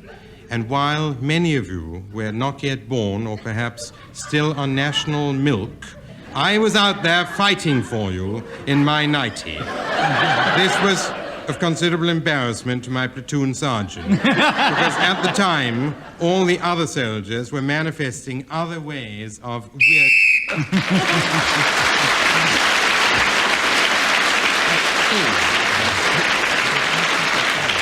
Well, as Clement Freud was speaking then when the whistle went, he gains the extra point, and another well-deserved point, because I do think his nightie was most fascinating.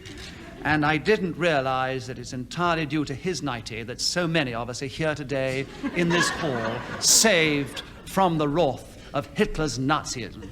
Hitler's 90s. Right. Clement Freud, will you begin the next round? Oh, by the way, at the end of that round, Clement Freud has a lead of 1 over everybody else, which is actually Derek Nimmo, because the other two have yet to score.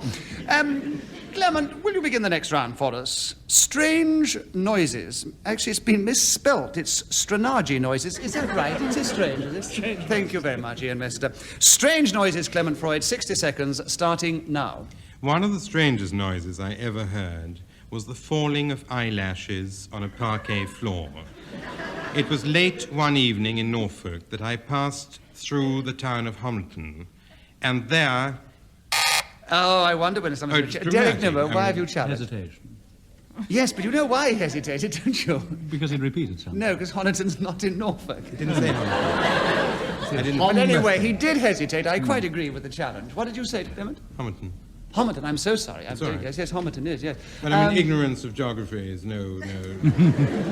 Well, your lack of diction is no excuse to insult the chairman either. And there are 45 seconds left for you, Derek Nimmo, having gained another point, and the subject to talk on strange noises starting now. The strangest noise I ever heard was the tweaking of a common tern that was standing on the top of Nelson's monument in Trafalgar Square. All the pigeons were so surprised to see this nautical bird there. They all took flight and flew around with a great whoo. And it was very odd, because at that moment, rifle fire broke out at the other side of the palace, and no idea what was going to happen. No. I'm terribly relieved. And Derek Nimmo's no idea either. I have no idea. Kenneth, you have challenged. Well, hesitation. Hesitation, I quite agree, but I have to hear it. Okay. Yes, that's right. Kenneth, and also it's nice to hear your voice. Kenneth, you gain a point, and you take over the subject of strange noises, and there are 16 seconds left, starting now. I heard some extremely strange noises when I was in Dietalower in Ceylon, and I remember thinking at the time, these must be bullfrogs. I can hear, and I was so afraid, I took out a fag. I was on sentry duty, and she never done it.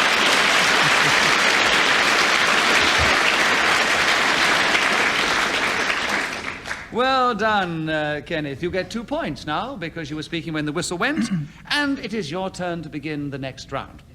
The subject is aestheticism. I'll say it again to make sure. I can't pronounce it. Aestheticism.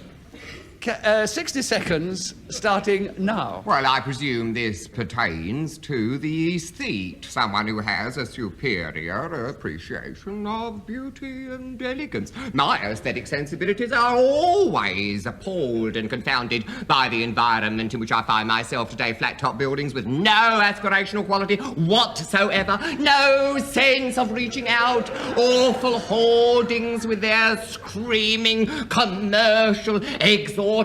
Buy this, purchase the other. What a load of old rubbish. And that lovely nuns' choir in Great St. Helens, ruined, all the panelling gone now. One wonders where we are heading. Is it up to the gates of heaven in a formless din, crying, we are the lost ones, we are the betrayed ones? Think, for they must do something to let us in. Or are we to sink into this quagmire whereby we judge nothing of beauty, nothing of real significance, a life totally dominated by the fear?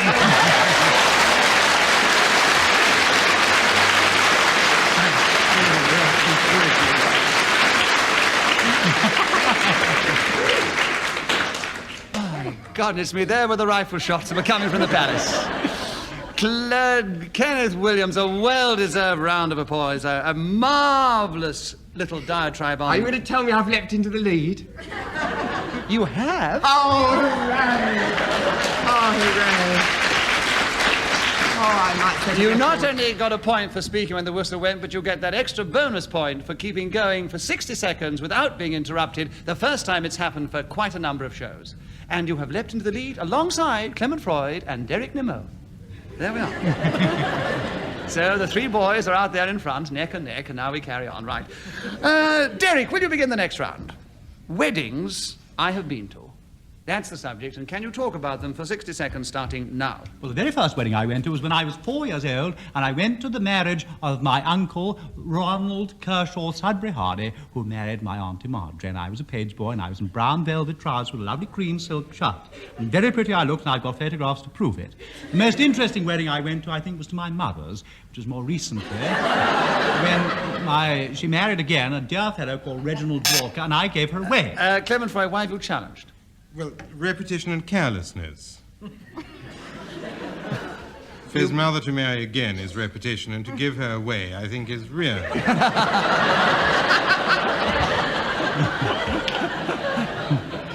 It's a very nice try, but I don't think it's either repetitious. I mean, the fact that he's given his mother away, well, I'm sorry, that's just between him and his mother. They've got to sort that one out. I mean, you can't take... Well, you should get a bonus point for wit. Well, I thought it was amusing, but not all that witty, you know. I mean, it was above you, perhaps. Oh, we are... I loved hearing it. I'm just going to give him a great complimentary pat on the back for trying very well and keeping us very well entertained. But means that Derek keeps the subject, and he has 36 seconds left. Weddings I've been to starting now. And then Lucy Mackworth Young was spliced with Paul Myersburg. That was a very interesting one to go to, because everyone wore floral clothes, big hats with bunches of dandelions on top and lovely dangly things round about there, and all sorts of floral shoes, and very pretty little... Kenneth Williams, why have you challenged? We had floral twice. Yes, indeed. He's... Yes, absolutely right. Yes, absolutely right. right. Absolutely right. So, Kenneth, your floral gets you a point, and the subject, and there are 17 seconds left. Weddings I've been to starting now. The only wedding I can ever recall going to was my Aunt Phyllis's wedding, and it took place in the parish of Barnsbury. I had the good fortune to have a word with the vicar, and he did give me some advice, which I shall never...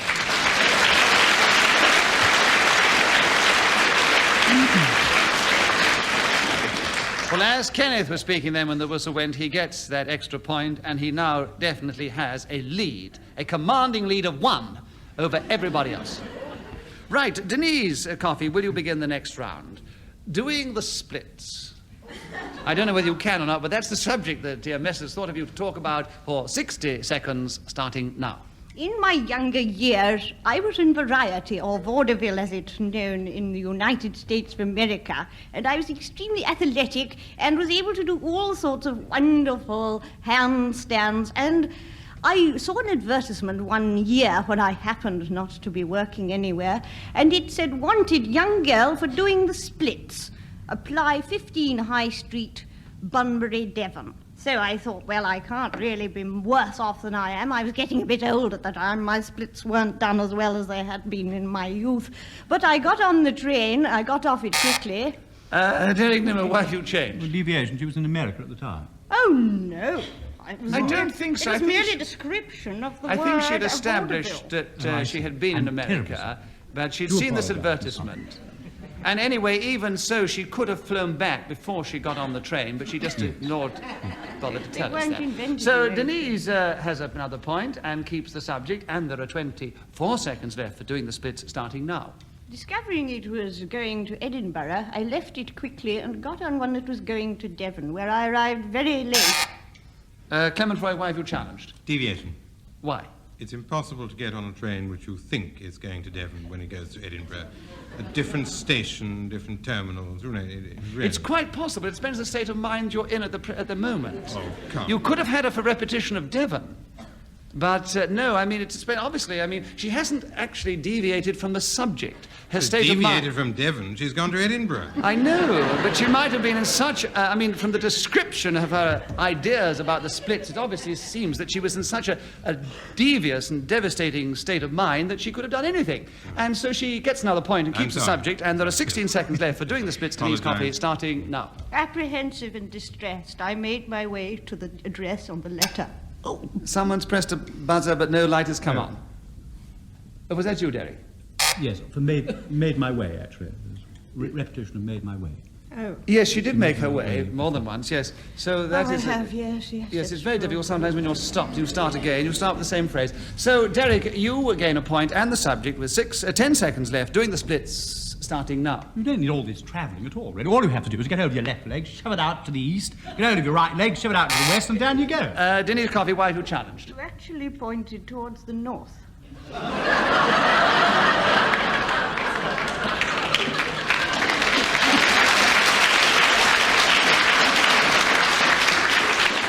If my compass is right, he actually pointed towards the south. But it doesn't matter, he still wasn't pointing east and west. So well done, Denise, you'll gain another point. And there are 4 seconds left for doing the splits, starting now. I discovered to my horror it was a cafe in which I was supposed to put cream.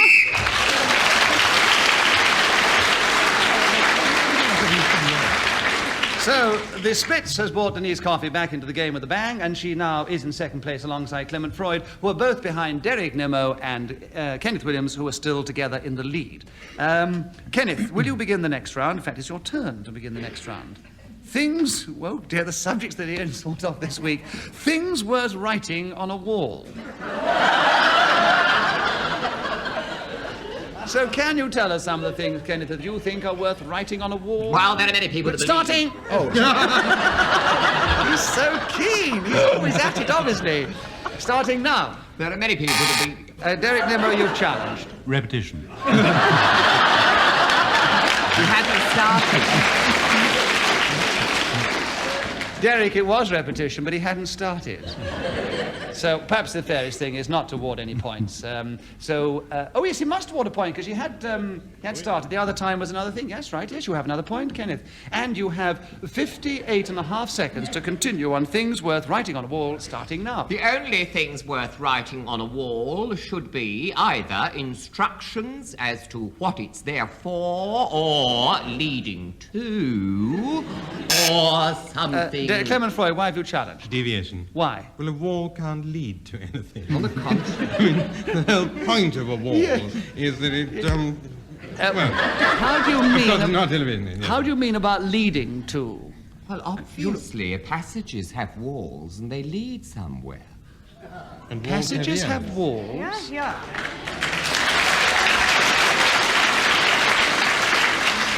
Well, that's a very... It may interest you to know the Roman wall led all the way from Berwick, didn't it? Yes. To somewhere else. Carlisle, if you want to know. Oh, thank you. That's... All right, in that sense, it did lead somewhere. But you usually use that's true, isn't it? But of course, one doesn't think of it leading in the sense you of put people your that hand follow. along them and you'll find you'll be led somewhere. Of course you will. I've never followed a wall. Oh, never been in a dark room? I felt my way along. I felt my way along a wall. Well, there you are. I walked and it beside leads a you wall. to somewhere. But I'm absolutely with you, Kenneth. So you have another point. You have made your point, and the audience obviously agree with it. And you have 47 seconds to continue on things worth writing on a wall, starting now. The most worthwhile thing was, of course, written on the wall by Trajan, giving us that beautiful, elegant script which we all now recognize as Trajan. Derek Nimmo, you challenged. Trajan. Trajan, yes. Ah, but it's hyphenated Trajan Roman, I'm saying. If you said it before, you see. But I was hyphenated then. Well, you become unhyphenated from your subject, that's all. But you said Trajan twice. You can't get away with that. Disgrace. I really do. Derek Nimmo has a point, takes over the subject. 34 seconds. Things worth writing on a wall. Derek starting now. Well, I always think exit's a very good thing to write on a wall, especially if there's a door underneath. And then entrance if there's another door further along. So that's repetition of door. Denise Coffey, why have you The challenged? words right out of my mouth. Right, so Denise, you gain a point, and there are 26 seconds left. Things worth writing on a wall starting now. The only things worth writing on a wall are starring Denise Coffey in the new play by the same author whose name has been mentioned above. Clement, Freud, why have you challenged? Repetition of name. Name? The name of Denise Coffey and the author, the same name. Oh, yes, that is perfectly correct. She did say that. Clement, you have a point, and you have the subject, and there are 17 seconds left. What is the subject again? I'm sorry. I'm just about to give it to you. I speak fast enough most of the time, but things worth writing on a wall starting now. O God of battles, steel my soldiers' hearts. Possess them not with fear. Take from them now their sense of reckoning of the opposing numbers. Derek Nimmo, why have you challenged? Repetition of of.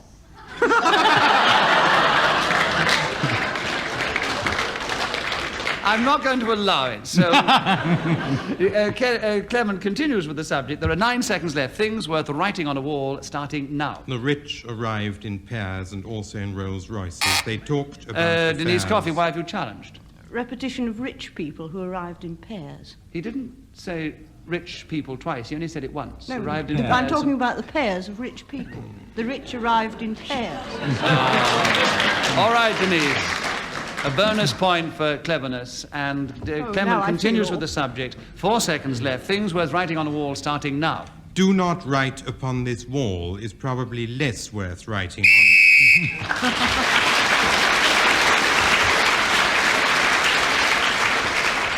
Well, as Freud was speaking then when the whistle went, he gets that extra bonus point, and I hope he feels now that things are equal in a case of justification for awards on decisions. And he's still trailing 1 point behind Kenneth Williams, and 1 point behind him is Derek Nimmo, and a little behind is Denise Coffey. So, Denise Coffey, will you begin the next round for us? The subject is ghost hunting. Can you talk for 60 seconds on ghost hunting starting now? I think ghost hunting is cruel and barbaric, and it should be put a stop to immediately. As Oscar Wilde might have said, it's the incredible in pursuit of the invisible, and I think it's absolutely disgusting. I had a letter from a... Derek Nimmo, why have you challenged? Repetition of disgust.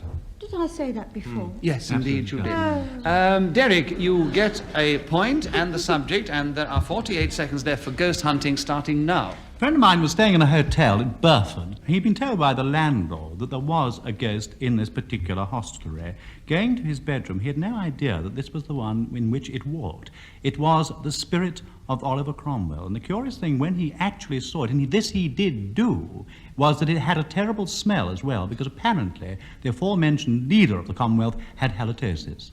And it's very strange. This happened only some 3 weeks ago, and I'm very interested in the story. Another time I personally went ghost hunting was in a house called... Clement, why have you challenged? Had too many ghosts, I think. No, Ghost hunting. you can use ghost hunting, which is the subject on the card, right. more than once. I'd like to give him a point in that case. I know when you're in the lead, when you're in the lead, you're exceptionally generous, No. and when you're trailing a little, it's absolutely clawing tooth and nail.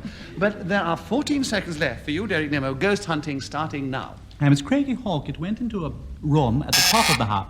Kenneth Williams, you challenge. Hesitation. Hesitation, I agree. So, Kenneth, you get a point, and there are 11 seconds left for ghost hunting starting now. Well, I knew one man that did go on such an expedition, and he said afterwards that there was the most eerie sensation as a dress seemed to swish past him, and it smelled.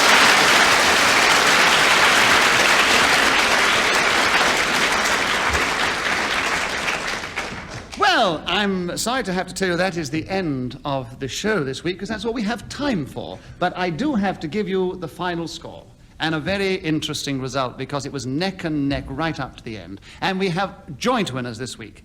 Just to let you know that Denise Coffey and Derek Nimmo trail a little behind this week's joint winners, Kenneth Williams and Clement Freud.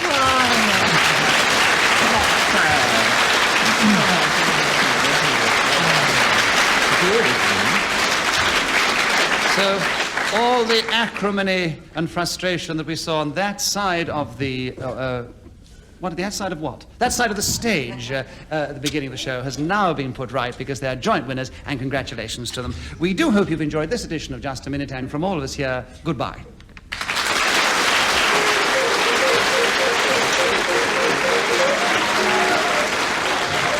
The chairman of Just a Minute was Nicholas Parsons. The programme was devised by Ian Mester and produced by David Hatch.